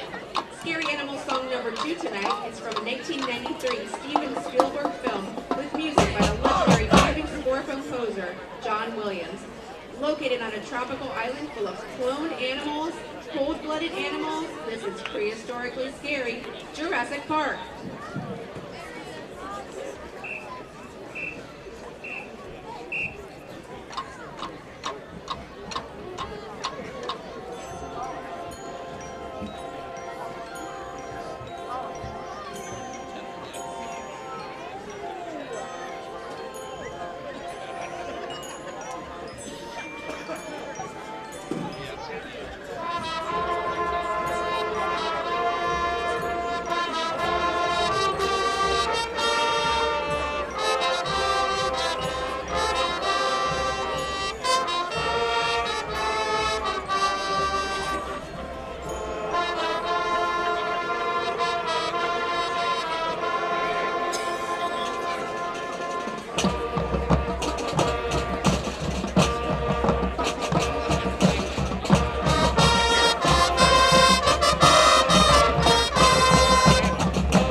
Scary Animal song to present for you tonight. This one was inspired by a movie at the beach with surfers. It has aquatic animals lurking under the surface of the water with big, flesh-eating teeth. but the song was originally a campfire song for little kids, and in January 2022 became the first YouTube video to reach 10 billion views. Let's hear what this song is from the Golden Knight Marching Band.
Ladies and gentlemen, under the direction of Andrew Hollenbaugh and Jessica Overholt, and led by our field commanders Abby Kraft and Anna Kraus, we proudly present to you your Fredericktown High School Marching Band!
And now, ladies and gentlemen, we proudly present the Fredericktown Middle School Marching Band.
Tonight's first chart is going to feature our 7th graders as they play this stadium classic. You know it, Seven Nation Army!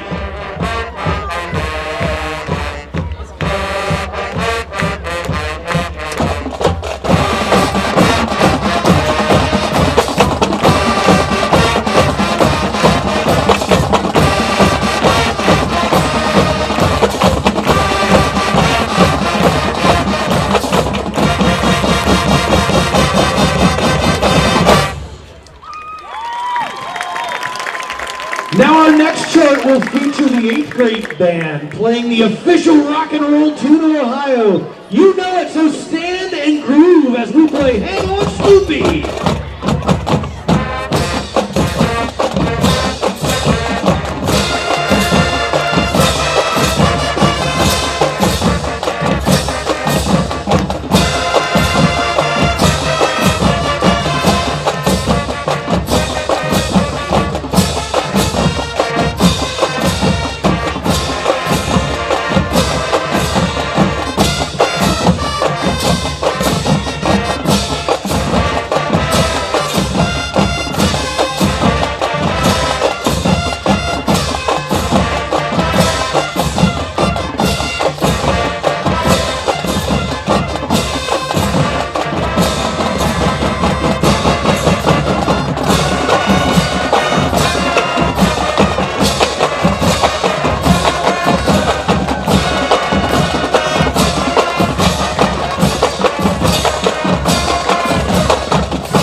Now get ready for our Fredericktown High School Marching Band standard. Shout it out!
Ohio with great analysis, highlights, coach interviews, and so much more every single Friday night right here on the OH Report.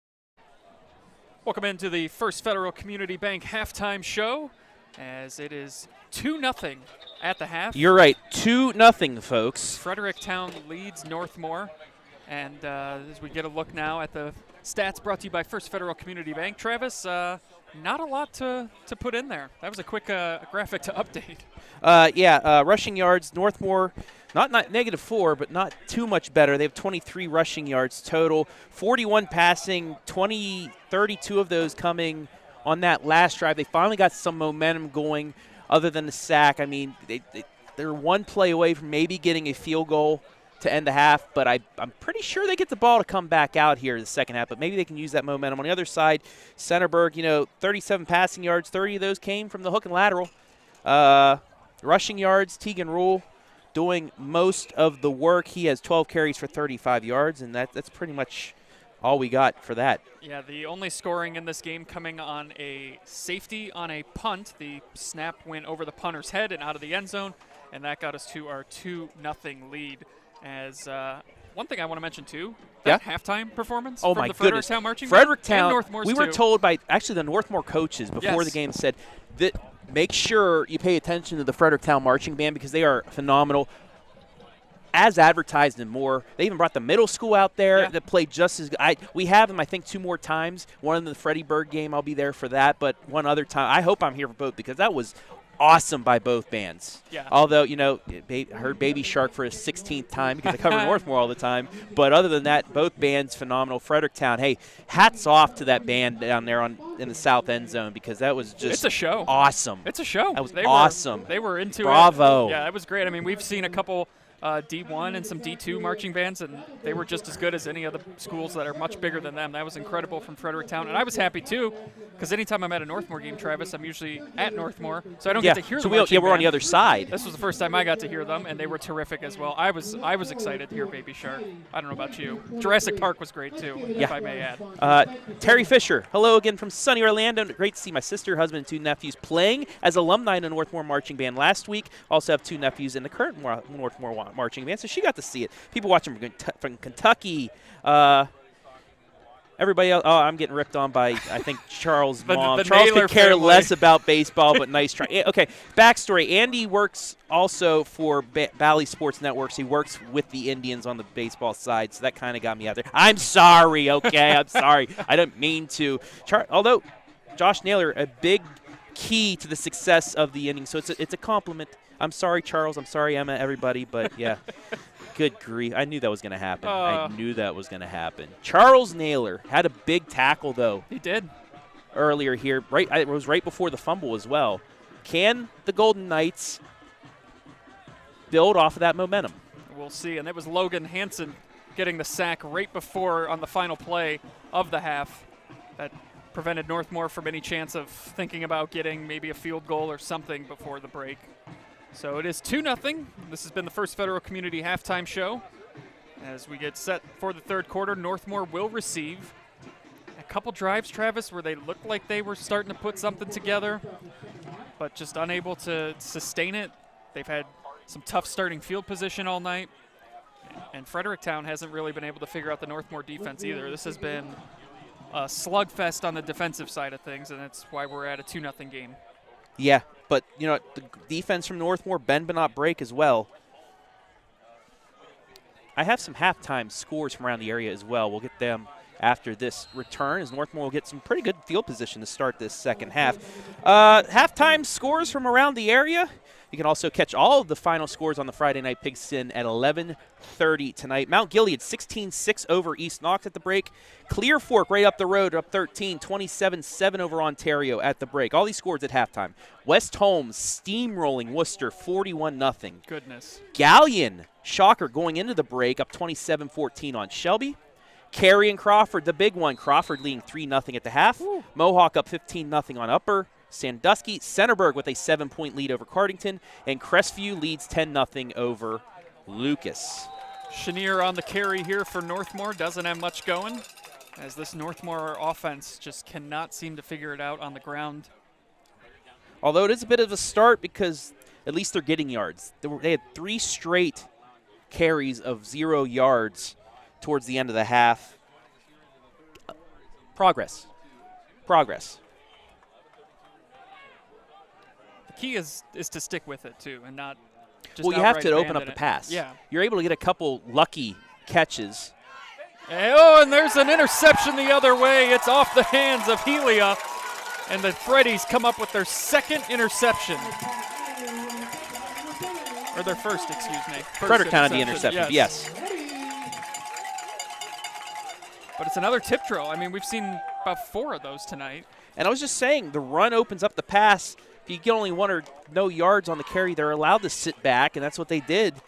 Tried to thread the needle, got tipped. Perfect tip drill for the Freddies as they start at midfield with their first possession in the second half. Coming out in the shotgun, masked. He fumbled it for a second there. Oof. And nowhere to go for Tegan Rule. And sometimes just that little bit of delay in the backfield as he tried to make sure he kept it. Allowed Northmor to get back there and blow that play up immediately. Yeah, that was Charles Naylor. Nailed him on that one. I got it. That's 1. I never doubted you. I'm rattled now. It's okay. It's a loss of 2, so bring up 2nd down and 12. 10:40 and counting here in the third quarter. Will a team find the end zone tonight? That's the question I think we're all wondering, Travis. Rule makes 1 man miss and lowers the shoulder and gets... He'll get back to the line, the original line of scrimmage there. So it's going to bring up 3rd and long. But that was a nice job by the D end in the corner there for the Golden Knights to really shut that down, close down that corner, and force a 3rd and 10. You know, this will be big for the Golden Knights if they can force a 3 and out after the turnover and really just reset things here. We haven't really seen Fredericktown show the ability to be able to throw the ball downfield either, too, Travis. Obvious passing down here on 3rd and 11. We'll see what they do. And he's going they're going deep. to take a shot He's got a downfield. man. He's got a man wide open, and it is caught for the touchdown. 49-yard strike, and the Freddies find the end zone. Wow. Grant Hartley coming down with the reception. 51 yards to pay dirt. That was a beautifully executed play by Mast. Faked the bubble screen that they've ran so much tonight and went deep for the touchdown. What did I just say literally the play before that? They have not shown the ability to throw the ball downfield. The announcer's jinx and making me look like a fool. It's just a combo as good as peanut butter and jelly, Travis. It never gets old. The good old announcer jinx strikes again, but for the good for Fredericktown fans is that. That's a big extra point if it's good, and it is, and it's a 2-possession game now, 9-0. The Freddies have the lead. Watch the 2 corners from Northmor, the linebacker in the corner, bite on this fake. Both of them bit, and it allowed Hartley to just get wide open, a perfectly thrown ball. And you and I were up close and personal in the pregame watching Mass throw these balls, and he threw them right on the dime back then. So you knew right as he let that go was probably going to be right into the arms of the receiver. Caught him in stride. Beautifully thrown ball, and the Freddies out to a 9-0 lead over the Golden Knights. Yeah, we were standing out there talking with Coach Hartley, and a couple of those throws came dangerously close to me, Travis. I felt like I was maybe the intended target because there were some. Hey, we were like safeties out there, and Yeah. Mass was just throwing it a little bit shorter, getting it to his receiver. Imagine. I don't think a receiver dropped the ball while we were out there either. No. They were in tune, and Coach said they had a good week of practice. They were focused, in sync after that comeback victory over Mount Gilead last week, and it shows. Defense is playing phenomenally. Offense, the running game was going. Really didn't get to the passing play until that one, but they were setting it up. It's kind of like, back the old NCAA games where you could set up another play with one, like a couple runs up and then, play action down the seam for a touchdown. It's exactly what they did. They set Northmor up, and they bit. That's a huge kick. It's going to go for a touchback. Kicked it over the heads of everybody on Northmor, and it'll be a touchback. So I want to see that pass again, Andy. And since I'm controlling the computer, Yeah, I will you can. show it again, the CES Credit Union replay. But, I mean, that is a coach, offensive coordinator's dream right there, the execution on that play. And they set it up. We'd seen that bubble screen thrown a couple And times, and it looked like they were going to do it again. At halftime, they're in there saying, it's going to work. Yep. We have set this up all first quarter. I'm not looking at it. None of you see what's going on, but I'm acting like I'm coaching here. And he's looking back behind me like, are you talking to somebody? I thought you were talking to somebody. All right, so how do the Golden Knights respond now after the turnover? It's Bauer looking to take a shot downfield, and he held on to it too long. Oh, no, he gets away from it. And did he throw another interception? Out of bounds. Out of bounds. Sheesh. Wow. I thought initially he was down right here, but he got out of that somehow, threw it almost. I think as he was going down, he threw it, but just out of bounds. The defensive back. That could have been like the backbreaker early on here, but Golden Knights, this is where you got to take advantage of that. The near misses by the defense. You have to take advantage of it and strike. Well, they're going with a 5-receiver set here. Bauer throwing, and the pass is caught. And not much going after the catch. It's going to bring up 3rd down. It's a gain of about 5 as that's thrown to C.J. Stoney. His first catch of the night.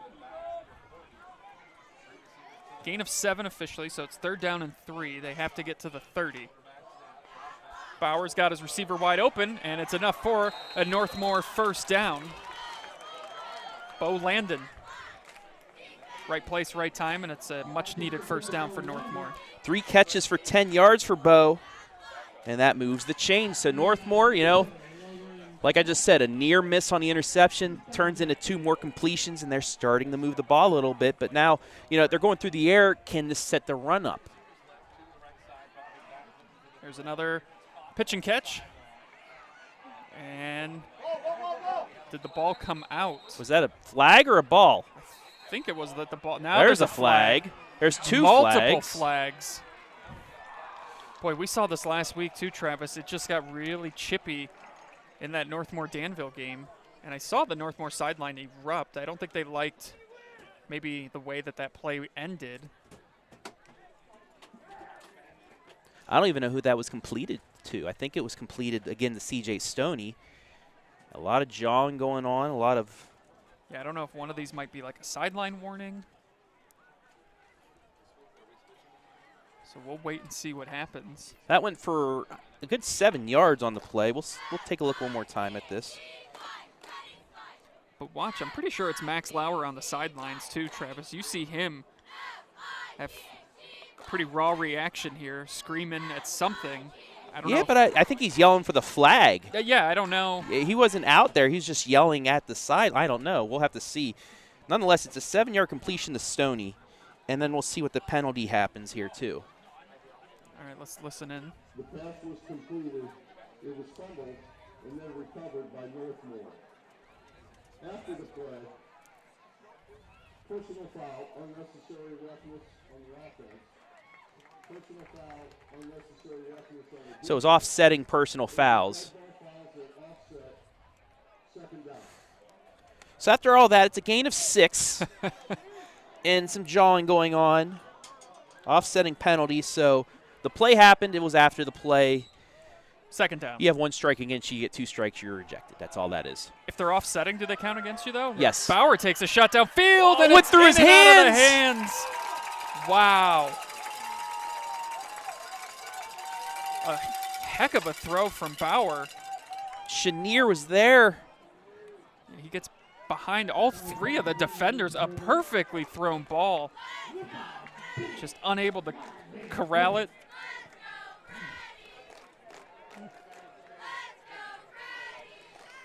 And it's going to be 3rd and 3. I like the play call. You're at a 3rd and short now, Travis.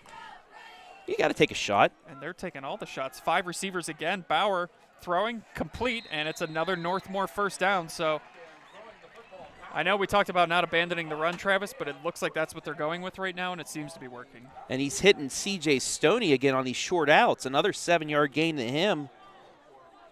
The Golden Knights, they needed some momentum, and they might be able to answer the touchdown immediately, but they still have some work to do. But finally in the Fredericktown territory. Yeah, we've seen them do this a couple times tonight, pick up a few Blitz first coming. downs. Under pressure, nowhere to go, and Bauer's going to be brought down for a loss in the backfield.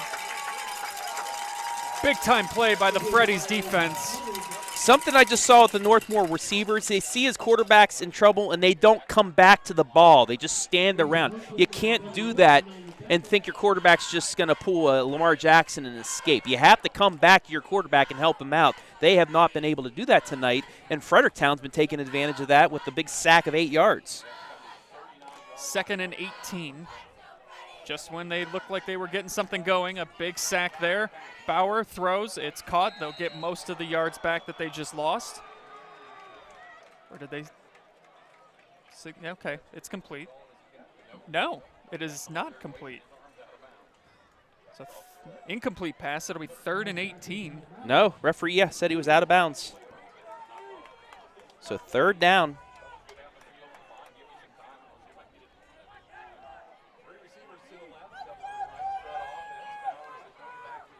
It's again an empty backfield. 5 receiver set. Boy, Bauer once again under pressure, nowhere to go, and brought down for another massive loss as the Freddies defense stands tall and the Golden Knights will once again have to punt. They only rushed 3 on that, Andy. Watch this. Yeah, they just bullied their way into the backfield. Loss of 14 and that momentum gone from the Golden Knights. And that's about the 3rd or 4th drive we've seen out of them tonight where they've been able to move the ball. Looks like they've got something going, and then it's immediately a turnover. And there's a block punt, and it just gets worse and worse for Northmor. And the Freddies will have great field position here inside the 30. Oh, my goodness. They brought the house that time. You have 4 guys blocking, you bring 6. More likely than not, somebody's going to get to the ball, and they do.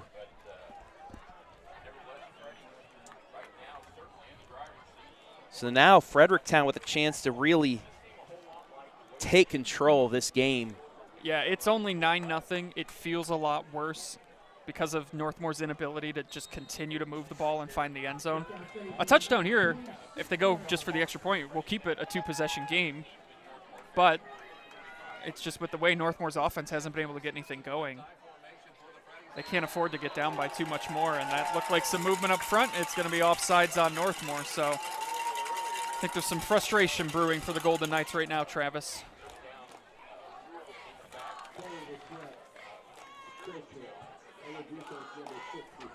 Yeah, they're just flustered right now.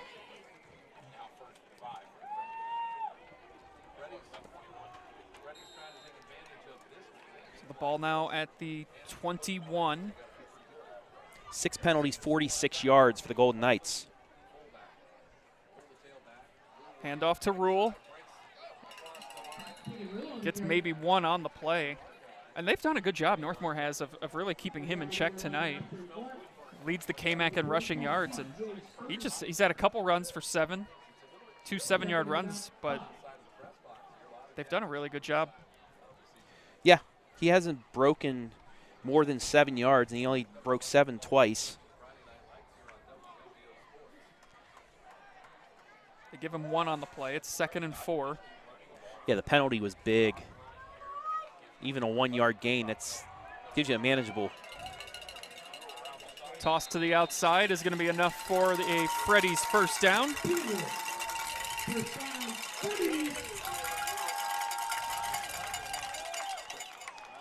Got the convoy going on there to get them inside the 15 down to the 13. Gain of 7. So the third 7-yard gain for Mr. Rule tonight. Now up to 43 yards on the ground. Just under 6 minutes to go here in the third quarter. 1st and 10 at the 13. Rule gets it again. Dives forward for a few yards, so bring up 2nd down and about 7. Give him 4. It looks like he's not getting a lot. It turns out to be 4 or 5 yards. Yeah, it's. Let's see, he is 6'2", so I guess if he just kind of lays out, That's, he's going to get. That's correct. Get a couple extra. And this is why he's one of the leading rushers in all of the area, right here. His ability to just continually get positive gains. They can get a first down if they get to the 3. Rule gets it again, up the middle, and he's close to a first down. I think he's going to be a yard short.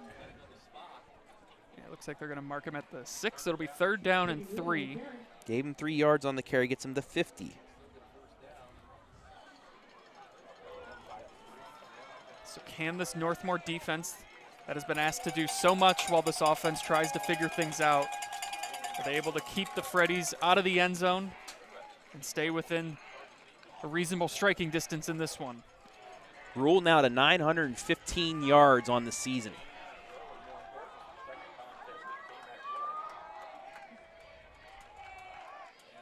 Handoff to Hoflich, and his helmet helmet gets goes ripped off. off. And they got to end the play. Boy, oh boy, that could have been real nasty there. Just ripped the helmet off. As you take a look at the replay. Wow. You don't really ever see that happen, Travis.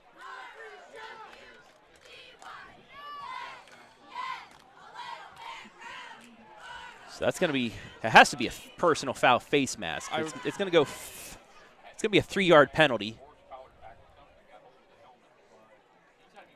Because it's half the distance, but it will give Fredericktown a 1st and goal.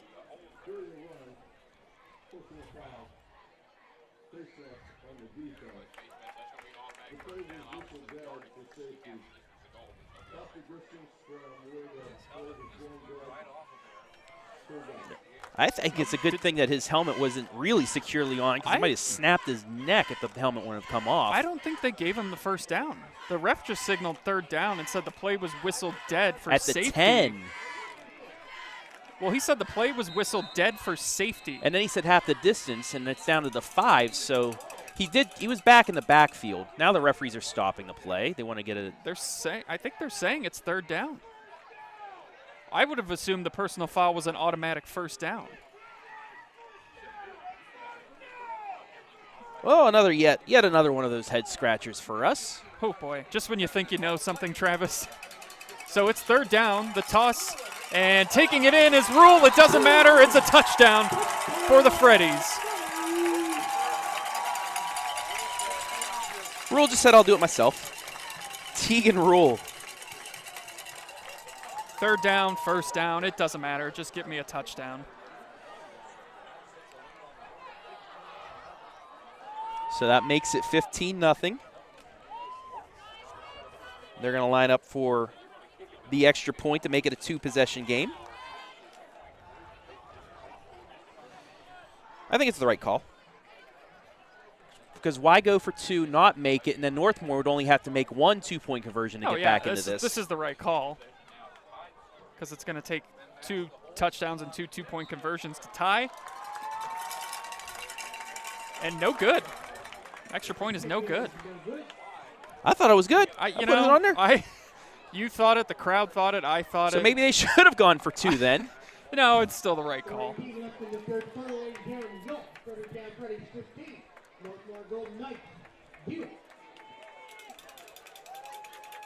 We're going to take a quick break. Be back.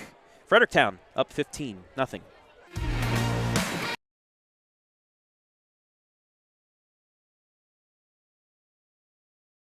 At the Keelbuck Savings Bank, you can expect great products and service from a fellow Knox County Chamber member.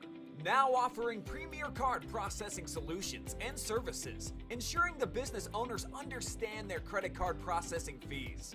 We have a wide selection of card processing solutions that provide lower fees, faster payment, additional security, exceptional marketing features, and help to improve your business operations and customer experience.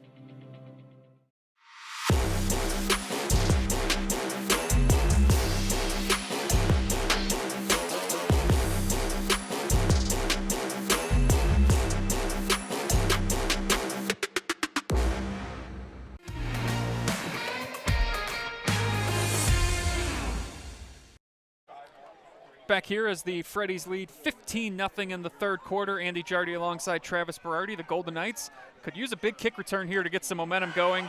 And he's still up on his feet. Oh, they're going to say he was down. Travis, I don't know if he was down. Let's take a look at the replay. I just don't know if that knee came down. Yeah, it did. It did. Okay. That's why we're up here and they're down there. You know, I say that a lot when I say things like that, but, you know. That time the knee was down. In the Danville game, the knee wasn't down. Yeah. It was down in the Danville game. Remember the play where he threw it from his knee? They said it was. Oh, that one. Yeah, that's right. They made up for it. We had to go frame by frame on that one. Yeah. Thanks for jogging my memory. Bauer under pressure and throws an incomplete. Boy, that was a nasty hit right there. Logan Small with a big hit. I don't know if he could have ran that. There was a spy on him, so. Oof.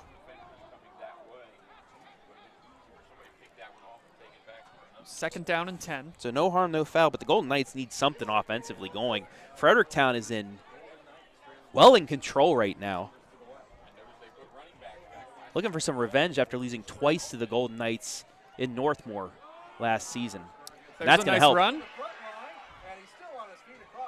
And that's enough for the first down. Caleb Chenier gets out past the 30.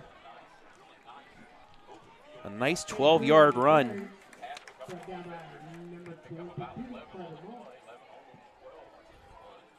Well, there you go, Travis. They've been throwing the ball a lot. And now with some running backs back there, they pick up a first down. Hands it off again. And another nice run here out of Caleb Chenier. So you saw what those few completions that they had on their last drive did. It opened up the run game a little bit. Now if they can find a good balance, they might be able to move the ball past the 50. But as we've seen as well, Fredericktown brings a blitz, gets one play behind the sticks, then they're back in control. Northmore's going to have to try and keep that from happening. Chenier keeps it again, and I think he's got enough for. No, they're going to. Well, they're stopping, stop for so measuring. we might get a measurement here. Nope, they're going to move it. First down. First down. First down. So gain of 4. Once again, the Golden Knights have a bit of a drive going. Will they be able to finally see this one result in some points?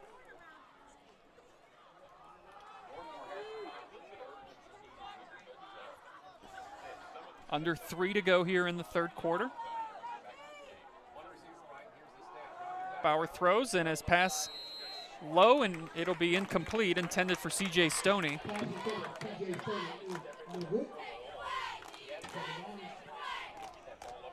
Yeah, it was a quick slant, and I think that might be picked if he throws it higher. Might be picked, or Stoney's going to be. Hoflich, yeah, because Hoflich is right there. I think he threw it there because that's the only place he could let it go and without it being picked.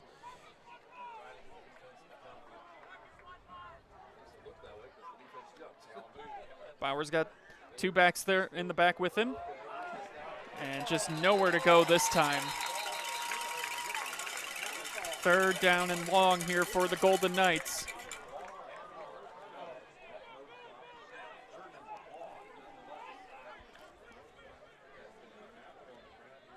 So Chenier getting nothing on that one. And there's that play that gets Fredericktown behind the sticks.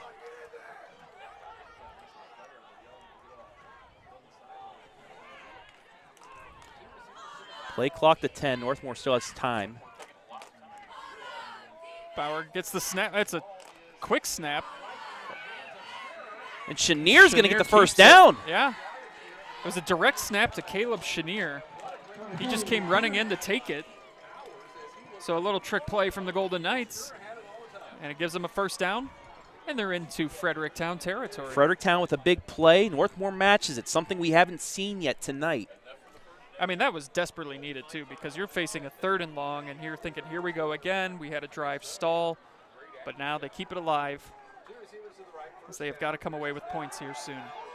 Bauer rolls out. He's going to take a shot. No, he's going to take a shot. It wasn't downfield, but he's going to be hit in the backfield for a sack. And once again, Northmor, after a big play, finds himself going in reverse.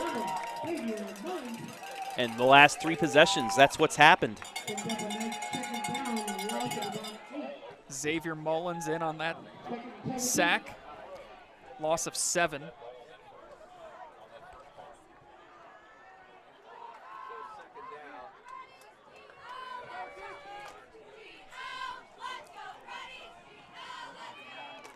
Bauer throws, and the pass is caught. And still going, refusing to go down.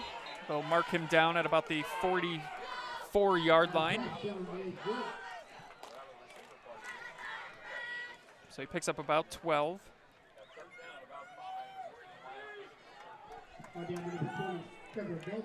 Bo Landon with the catch. Big week for him last week. 5 receptions, 150 yards, and a TD. Bauer's rolling out. He's going to take a shot downfield. 50-50 ball, who wants it? And it's going to be overthrown. And it'll bring up a 4th down now for the Golden Knights. Yeah, that time he just, it's a good thing he did too, because perfect position was rule. And if you're the Golden Knights, I mean, I think you go for it here. Yeah, this is, you're almost at the end of the 3rd quarter.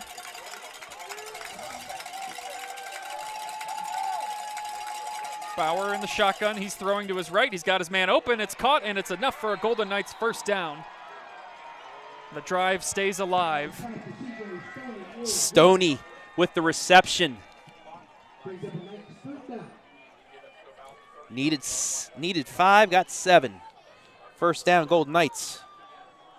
And the clock once again running, under 20 seconds now.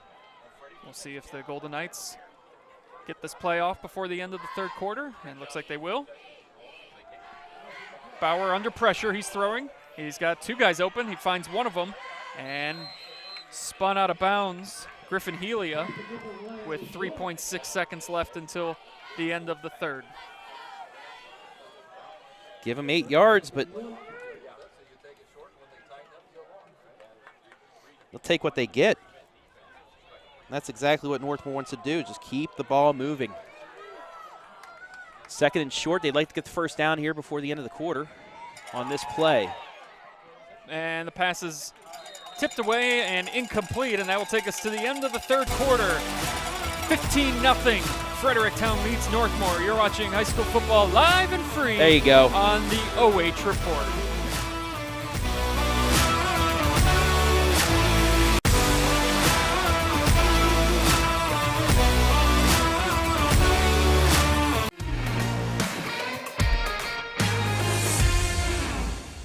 At Knox Community Hospital, your primary care physician is more than someone who delivers your test results, more than someone who writes prescriptions, more than someone who listens to your heart. We are your healthcare partner who takes the time to know you, listen to your concerns, and provide you with expert personalized care to make and keep you well. Because to us, you're more than just numbers on a chart. You're a neighbor and a friend. Knox Community Hospital, in the community, for the community.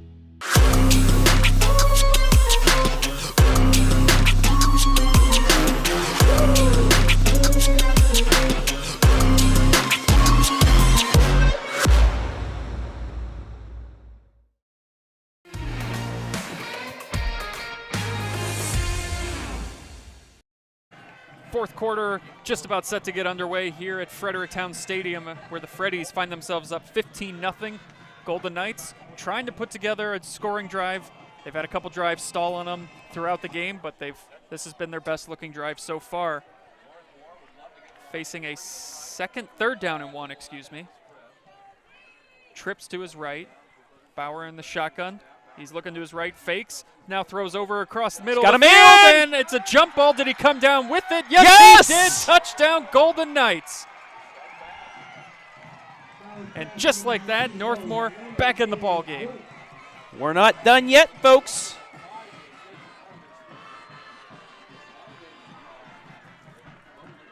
Bo Landon again, Travis. Yeah, and he took that kind of out from the corner. The 27-yard completion for the score.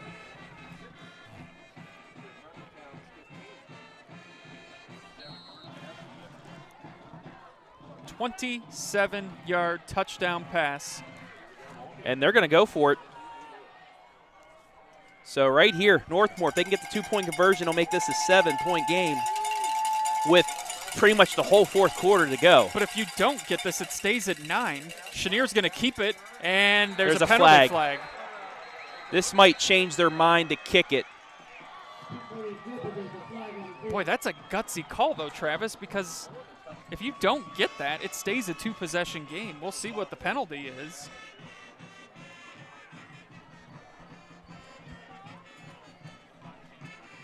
Hold on, Northmor. Take a look at the replay.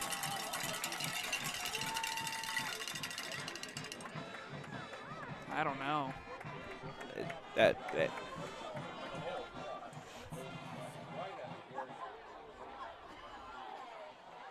Maybe somebody got yanked down. It was on. They call it on Naylor. So instead, now the Golden Knights will try for the extra point, a 30-yard attempt. Yeah, this is not an easy extra point now.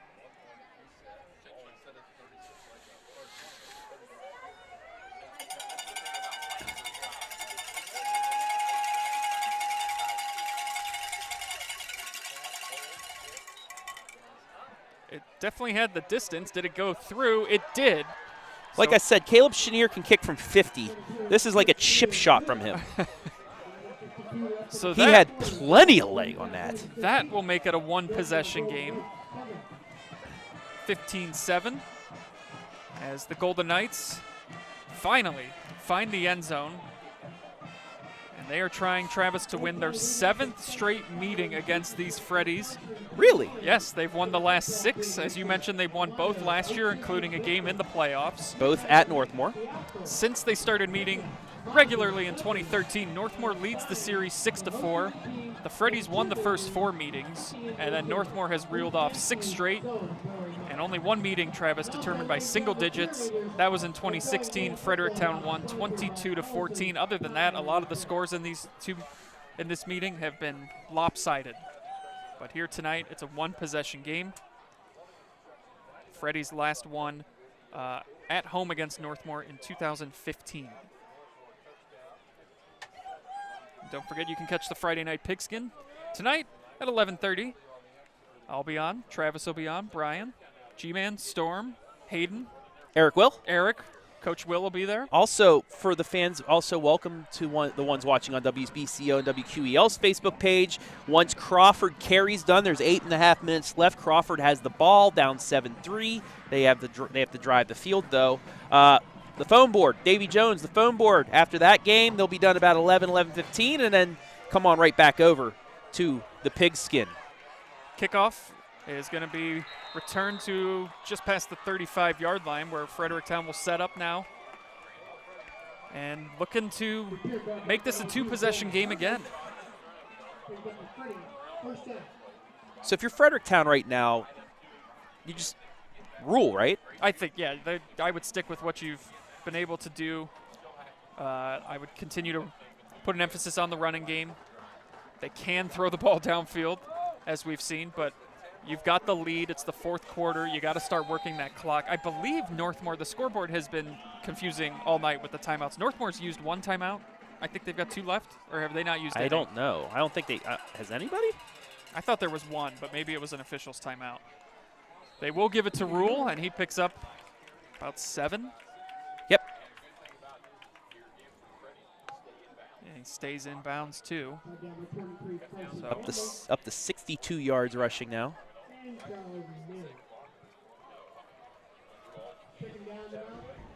Still a lot of time left, but every second critical here for both sides.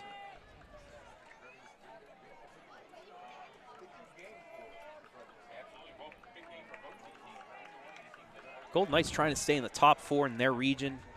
Fredericktown, you know, in that D5, need a couple big wins to get into comfortable position. And, well, that guy is going to help them out.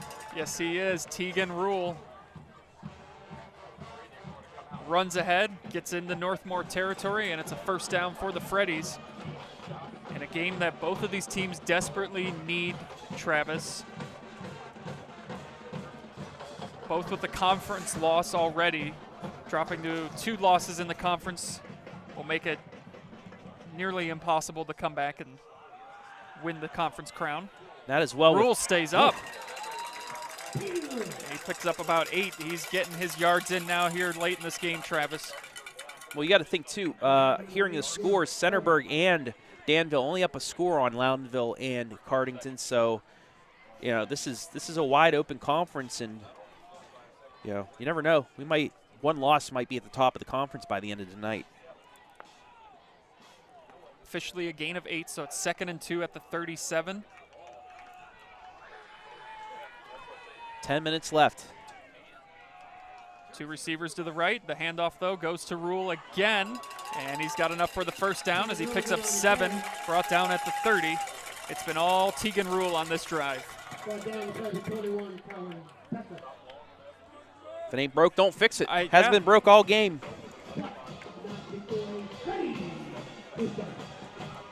Up to 88 yards now.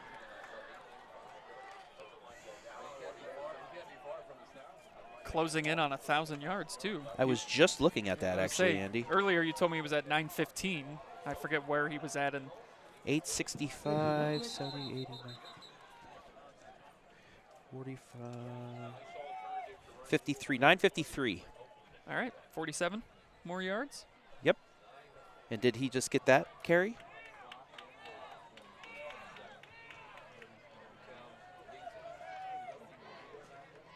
Gain of 2. 2nd down and 8. Just over 9 minutes to go. This drive started with about 11:45 to go. Rule again, nowhere to go. They'll give him a yard. Big 3rd down here. 3rd and long. This is 4 down territory. I don't know about Fredericktown's kicker, but it's 4 down. Yeah. It's 4 down territory here. I would agree it's 4 down territory unless you have a big loss.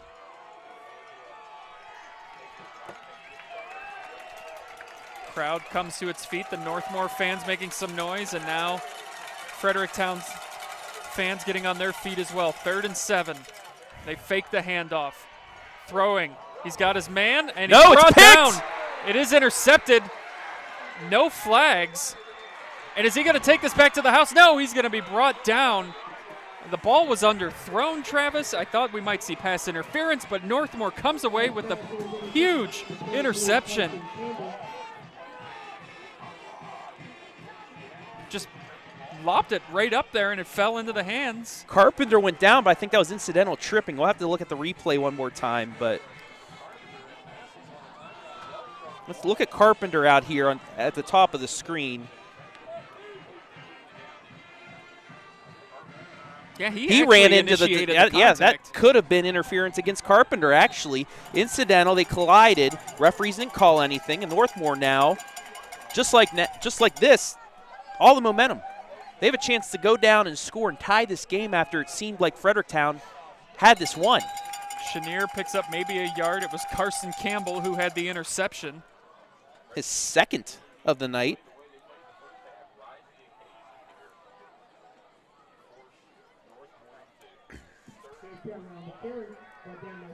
Plenty of time for Northmor, just under 8 minutes. And a good thing that the holding call on the extra point attempt didn't come back and hurt them. It is a one-possession game. Bauer's throw, a little short, and it's incomplete. Intended for Stoney, so quickly a 3rd down and long now for Northmor. And this would not be 4-down territory, in my opinion, if they don't get it here, unless it's 4th and 1. Yes, 7:32. You got your timeouts left. Yeah, maybe if they got another 1st down, if they got closer to midfield, you'd think about it. But sure. We'll see what they do here, though. 3rd and 9, 7.5 to go. Bauer rolls out. He's under pressure. Gets to the outside. He's got a receiver, and it's almost intercepted. Throws into heavy traffic. Knocked away by Trevor Bellman. Yeah, it was almost picked, too. Threw in the traffic. And Fredericktown knocks it down, and Northmor will punt. Trevor Bellman and Logan Small both had a chance there to get it, but they do force Northmor into a punt. So the interception does not lead to points. And a good thing a penalty came in, because another high snap on the punt. And they're going to get Northmor on a false start. Might be the only time, if you're Coach Armrose, that you're okay with the false start penalty. Boy, the snaps tonight. Yeah. One resulted in a safety. 8 penalties, 54 yards for the Golden Knights tonight. And speaking of that safety, too, I mean, it would be 13-7. Chance to win it if you score and make the extra point, but they're going to have to go for 2. Another high snap, and it's off his hands. Is he going to be able to get the punt off? He's not going. He's going to make a couple guys miss, but nowhere to go. And the special teams miscues continue to haunt the Golden Knights. I'm surprised he didn't, once he got free, try to kick that. I was thinking right here. Well, I guess you got right a couple there. guys. But, I mean, that's risky. Yeah. Well, that is tough if you're Northmor. Well, also what this does is it erases the interception. Sure does. Yeah, you're back basic. This is what, right where they were? Maybe a little bit further. Fredericktown taking over at the 22. Toss to Tegan Rule. Gets inside the 20. He's going to get 4 yards out of that. Under 7 to play now. Go ahead, Travis. I said he's up to 93 on the day. Any points on this drive would make it a 2-possession game, even if they have to kick a field goal. Yeah, any points will pretty much clinch it for Fredericktown, barring a Browns-Jets type of finish. Rule picks up a few. Give him 4 more. That's all you have to do. 4 yards at a time. 3rd and 3, ball at the 15. Up to 97 yards now.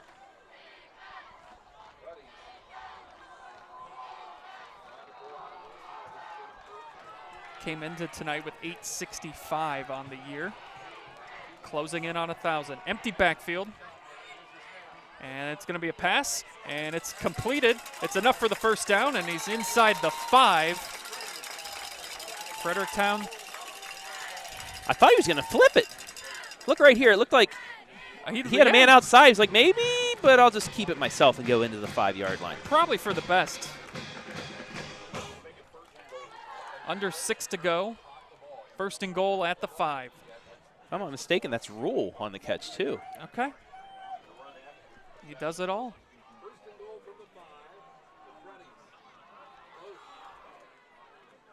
Handoff. Rule trying to get outside, and he is brought down by a host of Golden Knights. Nowhere to go. No gain on the play, but it does keep the clock running.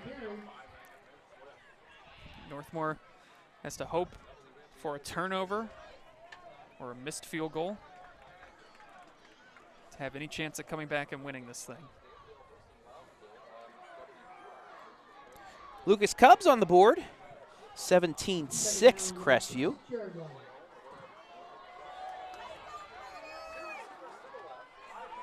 Carey still leading 7-3 Crawford with the ball, 2 minutes left. Hand off to who else? Rule. Second effort. Going to be a little bit short, down to the 1 yard line. Boy, that first contact that he took, I thought maybe that was going to be it, and then he was able to keep going and pick up 4 yards. He's over the century mark, 101. 102 would be the biggest of the night for him, however. 966. Third down and goal from the 1. It's a keeper, and they're in for. No call yet, actually. There it is. Touchdown, Freddies. Cade Carpenter kept it. And it's 21-7 Fredericktown in what just might do it here tonight.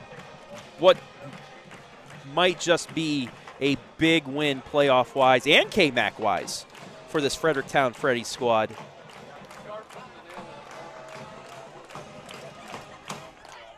Think of this way, Andy. As media, we're allowed to think down the line. Always. Fredericktown maybe, gets down the line. Centerburg knocks off Danville, as that extra point is good. Centerburg knocks off Danville. This Freddie Berg would be for a KMAC championship, at least for the Freddies. A 3-way tie, per se. Yeah, it's an interesting schedule here for Fredericktown the rest of the way. Next week they will travel to Loudonville, which is never an easy place to go and play a game. That's where Danville is right now. Then Fredericktown will return home. They will have a 2-game homestand where they host East Knox on October 7th. October 14th, Cardington Lincoln comes in. And then the big one, October 21st, at Centerburg, in what could determine who is the KMAC champion. And just maybe too little too late for Northmor here tonight. Yeah. As we saw against Danville, they didn't get any offense going until, that fourth quarter. Yeah, it's carbon copy. And an almost identical score, too. 32-7 last week. The question now is, can Northmor get something going, at least get some momentum going into next week? Yeah. Because they had that score, it was 19-7, and then Danville just completely took the momentum away that they had built. Can they do something at least to move into next week on, the right foot as they head to East Knox? Well, a kickoff return, a big return would certainly help the case. Take that at the 22, out across the 30, and that's as far as they'll get. 4:25 to go.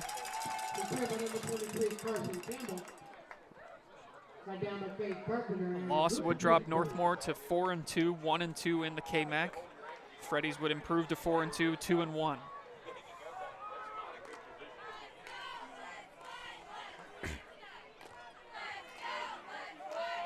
See if they come back out. 5-receiver set. Got to score as quick as possible here. The Golden Knights, they're really missing Max Lauer tonight. Yeah, him and Hunter Falk. Those are just two such important players that you just really, as you can see, can't replace them as a penalty flag comes in. That'll be a hold. Incomplete.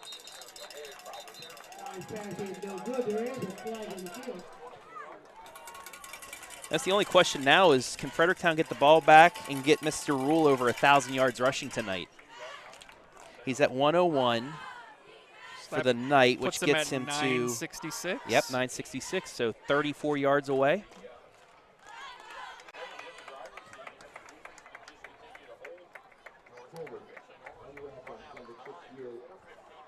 That's one of those things, too. I wonder if he's aware, how close he is, if that's something he keeps track of, or if that's just something that we as fans and media like to obsess over and speculate. I think the latter. Yeah.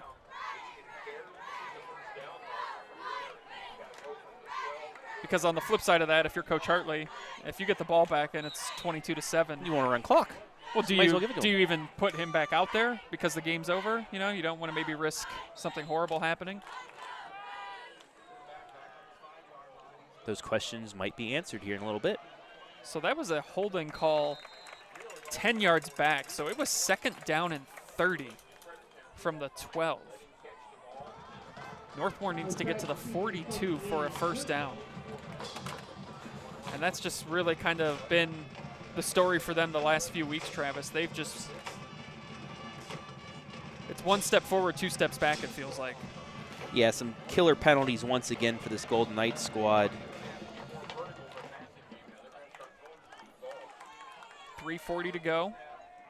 Quick throw to the outside is complete, and running down the sidelines, no one's got him yet. He's got enough for the 1st down. He's across midfield, still going to the 45, cuts back 40, and he's brought down at the 35-yard line. A huge play for Northmor. They're not going away quietly. Caleb Chenier. Wow, look at him weave in and out of traffic.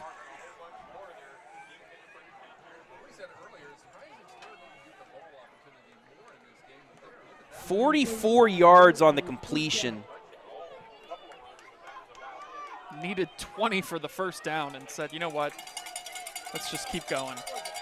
Ball at the 35, 1st and 10, 3:15 and counting. Bauer throws over the middle. He's got his man wide open again, and he's flipped up. Got enough for the 1st down. That'll stop the clock as they reset the chains. 13 more yards. Clock has started again, now under 3 minutes to go. Ball at the 22, 1st and 10, Golden Knights. 3 receivers to the right, 2 to his left. Bauer throws over to his right, coming back for the ball and making the catch. Not able to get out of bounds, so the clock will continue to run. Griffin Helia with the catch. Picks up 5, it's 2nd down and 5.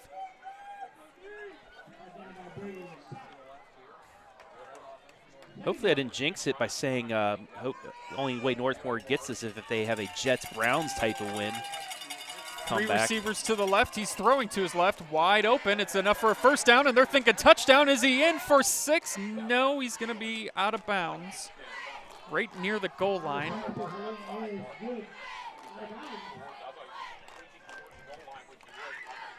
What a drive, though, by Northmor. It is 1st and goal from the 5. So 13 more yards.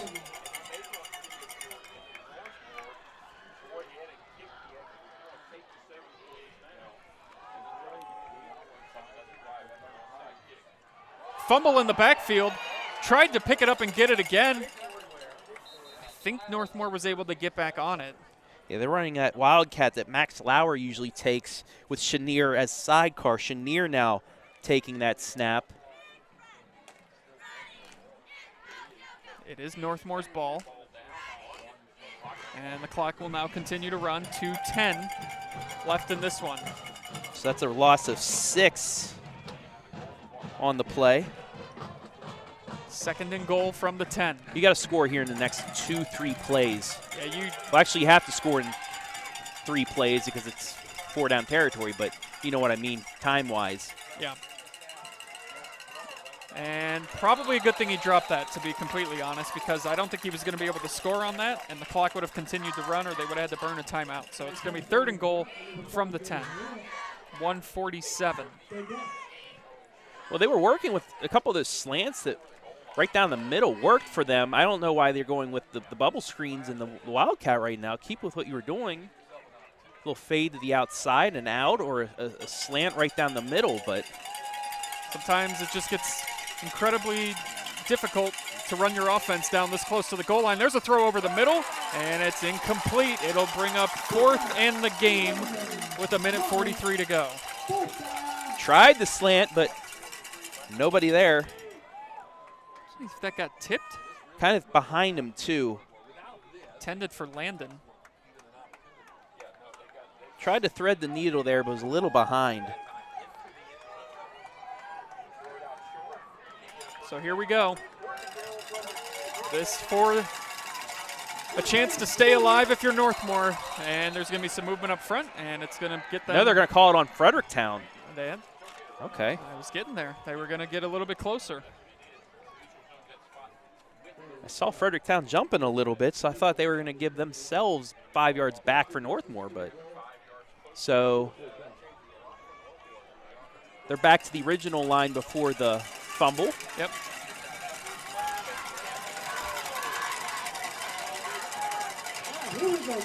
It'll be 3 receivers out to his right, 2 to his left, and Coach Armrose wants a timeout. Biggest play of the game, wants to make sure everyone's on the same page. And so we'll stay here with them. I'd like to thank our sponsors here tonight. Park National Bank, where you mean more. First Federal Bank, banking locally just got a little easier. Alumni Roofing, a full-service commercial roofing contractor providing commercial and industrial roofing solutions. CES Credit Union. Everyone is working for your best interests at CES Credit Union, your local choice for all your financial needs. Knox Community Hospital, in the community, for the community. And Kilbuck Savings Bank. Community banking, it's what we do, it's who we are every single day. Every day. Every day. This is it. This is it. Maybe. Northmore scores, then might not be it, but.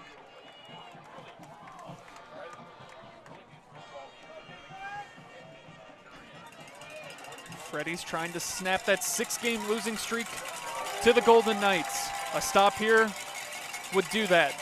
Bauer rolls to his left, flips it up into the end zone. His man's wide open, and it's juggled and caught for a touchdown. The Golden Knights have not quit yet. A well-used timeout gets the Golden Knights an extra point away from being down 8.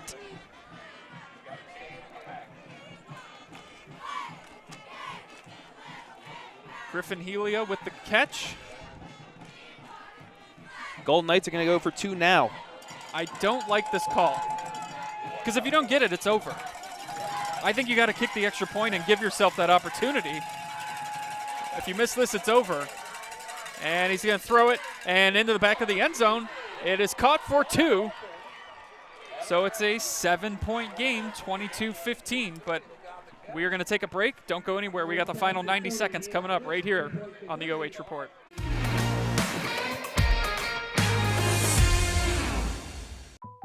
Park National Bank treats your dreams like they're our own. It could be buying your first home together, or making a lasting impact in your community, starting a new business on your old stomping grounds, or reimagining your current one to keep up with the times. No matter your financial goals, at Park National Bank, what means a lot to you means a lot to us. I know that I'm not Park's biggest customer, but I'm treated just like I'm Park's biggest customer.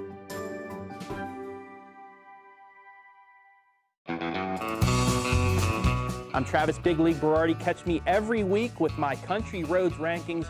We'll go over the small school top 10 football schools here in the area.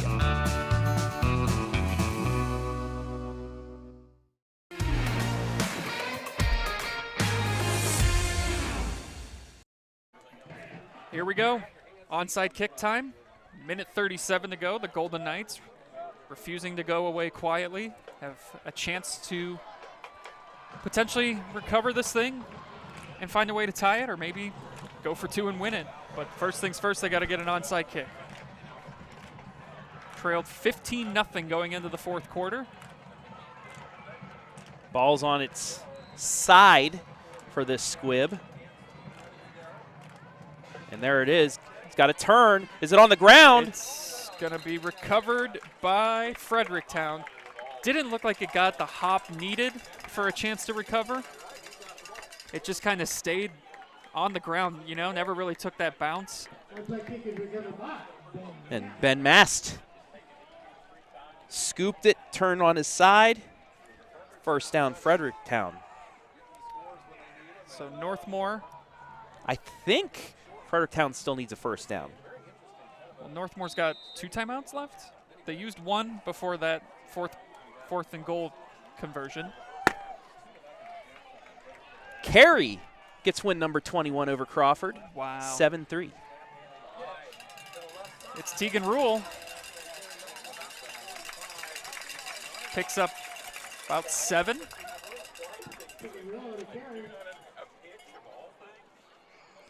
So that gets him to 107. And Northmor will get their timeout. Minute 18 to go. And a gutsy effort by Northmor. Travis, looks like it's going to fall a little bit short as Fredericktown got out to such a big lead that Northmor basically had to play a perfect game the rest of the way and just didn't make as many plays as Fredericktown. Yeah, they didn't get going till too late. Fourth quarter again, they really need to get something going on early on. They made some good adjustments, got back in this game, but just didn't make enough stops to really, compete. Now, it isn't over yet. Fredericktown still needs a first down. Ball gets on the ground, something like that, they might have a shot, but, Fredericktown just needs to hold on to the ball, and they'll come out with a big victory. It was a gain of 6, so 2nd down and 4. Handoff, Tegan Rule. And that'll do it. That is enough for a first down as long as he holds on to the ball. This should be the end of the game, and they're not whistling him down yet. Wow, you usually don't see a play go on for that long, but that is going to be a first down, and that should do it. Northmor will call their timeout, but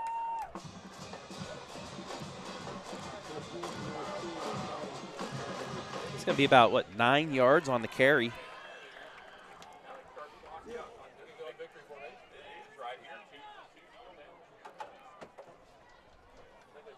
I think it's safe to say he's our MVP tonight. Tegan Rule? Yeah. I think so. Yes. I think it's going to have to be him. At the half, maybe not, but the way he just controlled the second half. At the half, our MVP was the Fredericktown Marching Band. Absolutely. Oh, yes. By far. It was 2-0 at the half.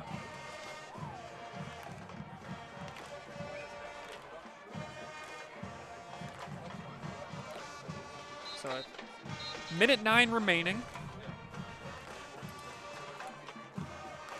And apologies on a pronunciation. I just realized I've been saying Griffin's name wrong. It's Haley. Yeah. Griffin Haley. I want to thank everybody for watching tonight, too, on the OH Report, live and free. Tune into the Pigskin in about 2 hours' time, 2 hours and 7 minutes, to be exact. As you've learned tonight, Travis, with Charles Naylor, there's nothing worse than when we pronounce a name wrong. And parents we have never to do it correct us. intentionally, but sometimes we don't have pronunciation guides. Yep. We don't get a chance to ask for pronunciations. It's not easy. And then rightfully so, the parents have to scold us and tell us if they're wrong, because they Yes. should, as they should. I mean, how else are we going to learn? Exactly. Big win for Fredericktown. Hanging on to get the win here. It'll snap a 6-game losing streak to these Golden Knights. Make sure to stick around for our post-game show. Brought to you by First Federal Community Bank.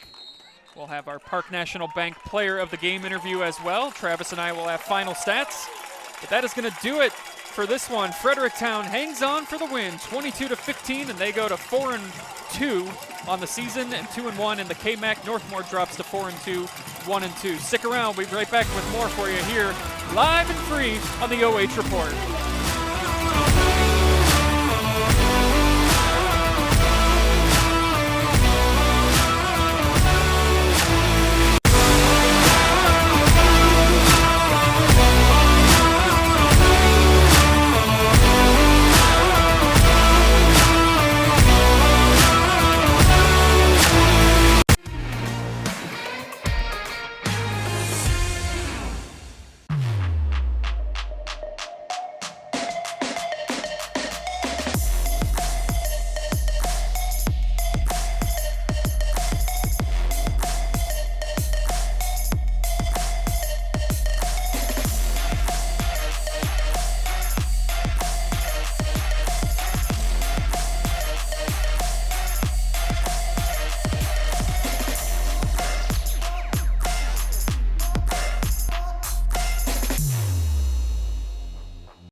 Number 1 receiver coming from the Shelby Whippets, Isaiah Ramsey. He's caught our attention over here, and we're certainly going to keep an eye on the Willard Flashes. We will see you next week on the Stat Leaders, brought to you by Spitzer of Mansfield.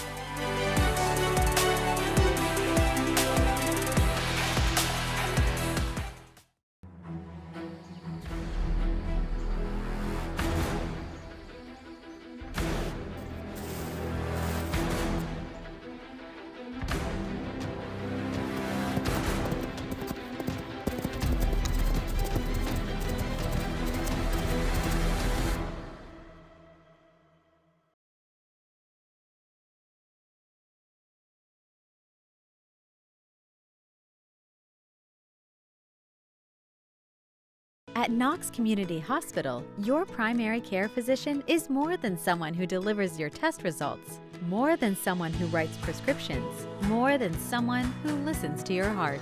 We are your healthcare partner who takes the time to know you, listen to your concerns, and provide you with expert personalized care to make and keep you well. Because to us, you're more than just numbers on a chart. You're a neighbor and a friend. Knox Community Hospital, in the community, for the community. At the Keelbuck Savings Bank, you can expect great products and service from a fellow Knox County Chamber member. Now offering premier card processing solutions and services, ensuring the business owners understand their credit card processing fees. We have a wide selection of card processing solutions that provide lower fees, faster payment, additional security, exceptional marketing features, and help to improve your business operations and customer experience. Park National Bank treats your dreams like they're our own. It could be buying your first home together, or making a lasting impact in your community, starting a new business on your old stomping grounds, or reimagining your current one to keep up with the times. No matter your financial goals, at Park National Bank, what means a lot to you means a lot to us. I know that I'm not Park's biggest customer, but I'm treated just like I'm Park's biggest customer. Take a look at all the action from Friday Night Football right here in North Central Ohio with great analysis, highlights, coach interviews, and so much more every single Friday night right here on the OH Report.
Tonight's Park National Bank player of the game is Tegan Rule of Fredericktown. Tegan, congratulations on the win tonight. 30 carries, 116 yards, and a touchdown. What worked out so well for you on the ground here tonight? Got to give credit to the line. They really picked it up. Just following them, and they just created holes and just had to follow them.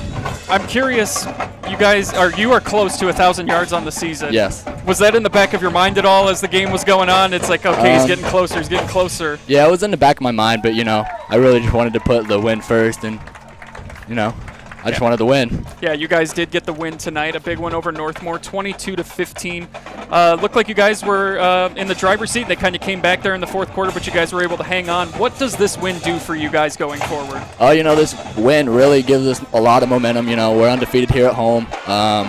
Heading into the second half of the season, it should give us a lot of momentum and just gives us the confidence that we need to play with. You have that confidence. What are kind of the goals and expectations you have the rest of the way here? Obviously our goal is to just keep winning out from here on out, really. And so this is the first time you guys have beaten Northmor now. Yep. 6 straight losses. What does it feel like to get that first dub in almost 7 years? Man, it feels amazing, especially after coming off of last year and playing them like regular season and then playing them in the postseason. It feels really good, and we were really striving to get them back this year. Well, you did get them back, and you are now 4-2 on the season, 2-1 in the KMAC. Tegan, thank you so much. Enjoy this one with your friends and family. Thank you. That is our Park National Bank player of the game. When we come back, Travis and I will wrap things up here on the OH Report post-game show.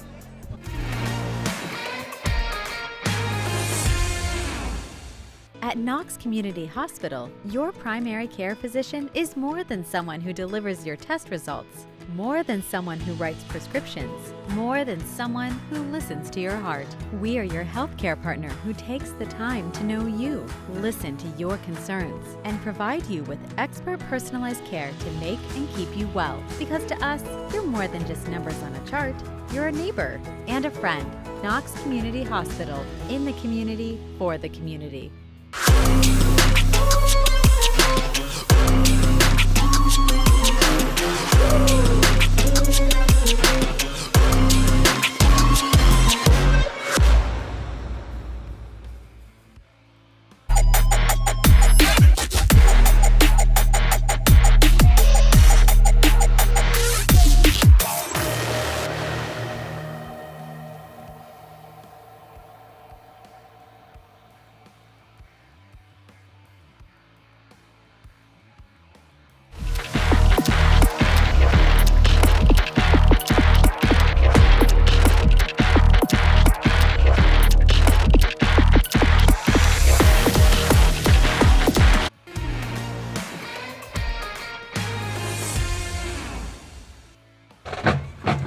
Back here for the First Federal Community Bank post-game show. Andy Jardy alongside Travis Berardi as the Freddies, the marching band, continues their little post-game show here. Why not? Why not? They're awesome. They are awesome. As the Freddies were awesome tonight as well, winning 22-15. We just talked to Tegan Rule, and now let's take a look, Travis, some of those team stats here tonight and see how exactly the Freddies got it done. Balance. 156 on the ground, 98 through the air for 254. They did turn the ball over 3 times. That helped Northmor stay in it, but their defense did just enough. Golden Knights on the other side, only 16 rushing yards. The sack yardage played a part in that, but still not really able to get the ball rolling until their drive, their second score. They were able to get a couple runs in there, but other than that, nothing doing that way. Through the air, though, 218 passing yards. Another nice night by A.J. Bauer for 234. They had the 1 pick. Penalties, though, hurt them as well. I was just going to say, the penalties for Northmor the last few weeks have really become a problem, I think. And I'm sure that's something Coach Armrose is going to preach to his group this week at practice. But, I mean, every time it seemed like they would get something going, it was either a sack or a penalty would just negate the entire drive. It was just too many drives that stalled for Northmor tonight, because they certainly figured it out in the fourth quarter, but they've got to find a way to get games off to a better start. Yeah, they without Max Lauer, they seem a little lost. If they can get a run game established and going, then they might be able to compete in games like this. But right now, they're just still trying to find their way. Without the likes Max Lauer, and then having Hunter Falk out as well really hurt them. So the Freddies get their first win against Northmor. In the last 6 meetings, they snap a 6-game losing streak, as this season, or the overall series now 6-5 in Northmore's favor, but the Freddies get a much-needed win to end the skid against the Golden Knights. And next week, it's off to East Knox for Northmor, and the Freddies will also be on the road traveling to Loudonville. Don't forget to tune in to the Friday Night Pigskin tonight, coming up at 11:30. Andy Jardy, Travis Berardi, Austin Michael on camera, Adam doing a great job as always with our audio and video. Thanks so much to all of our sponsors tonight for allowing us to bring you this live and free. Park National Bank, First Federal Bank, Alumni Roofing, CES Credit Union, Knox Community Hospital, and Kilbunk Savings Bank. Once again, the final tonight, 22-15, the Freddies. It move on to 4-2. Northmor falls to 4-2.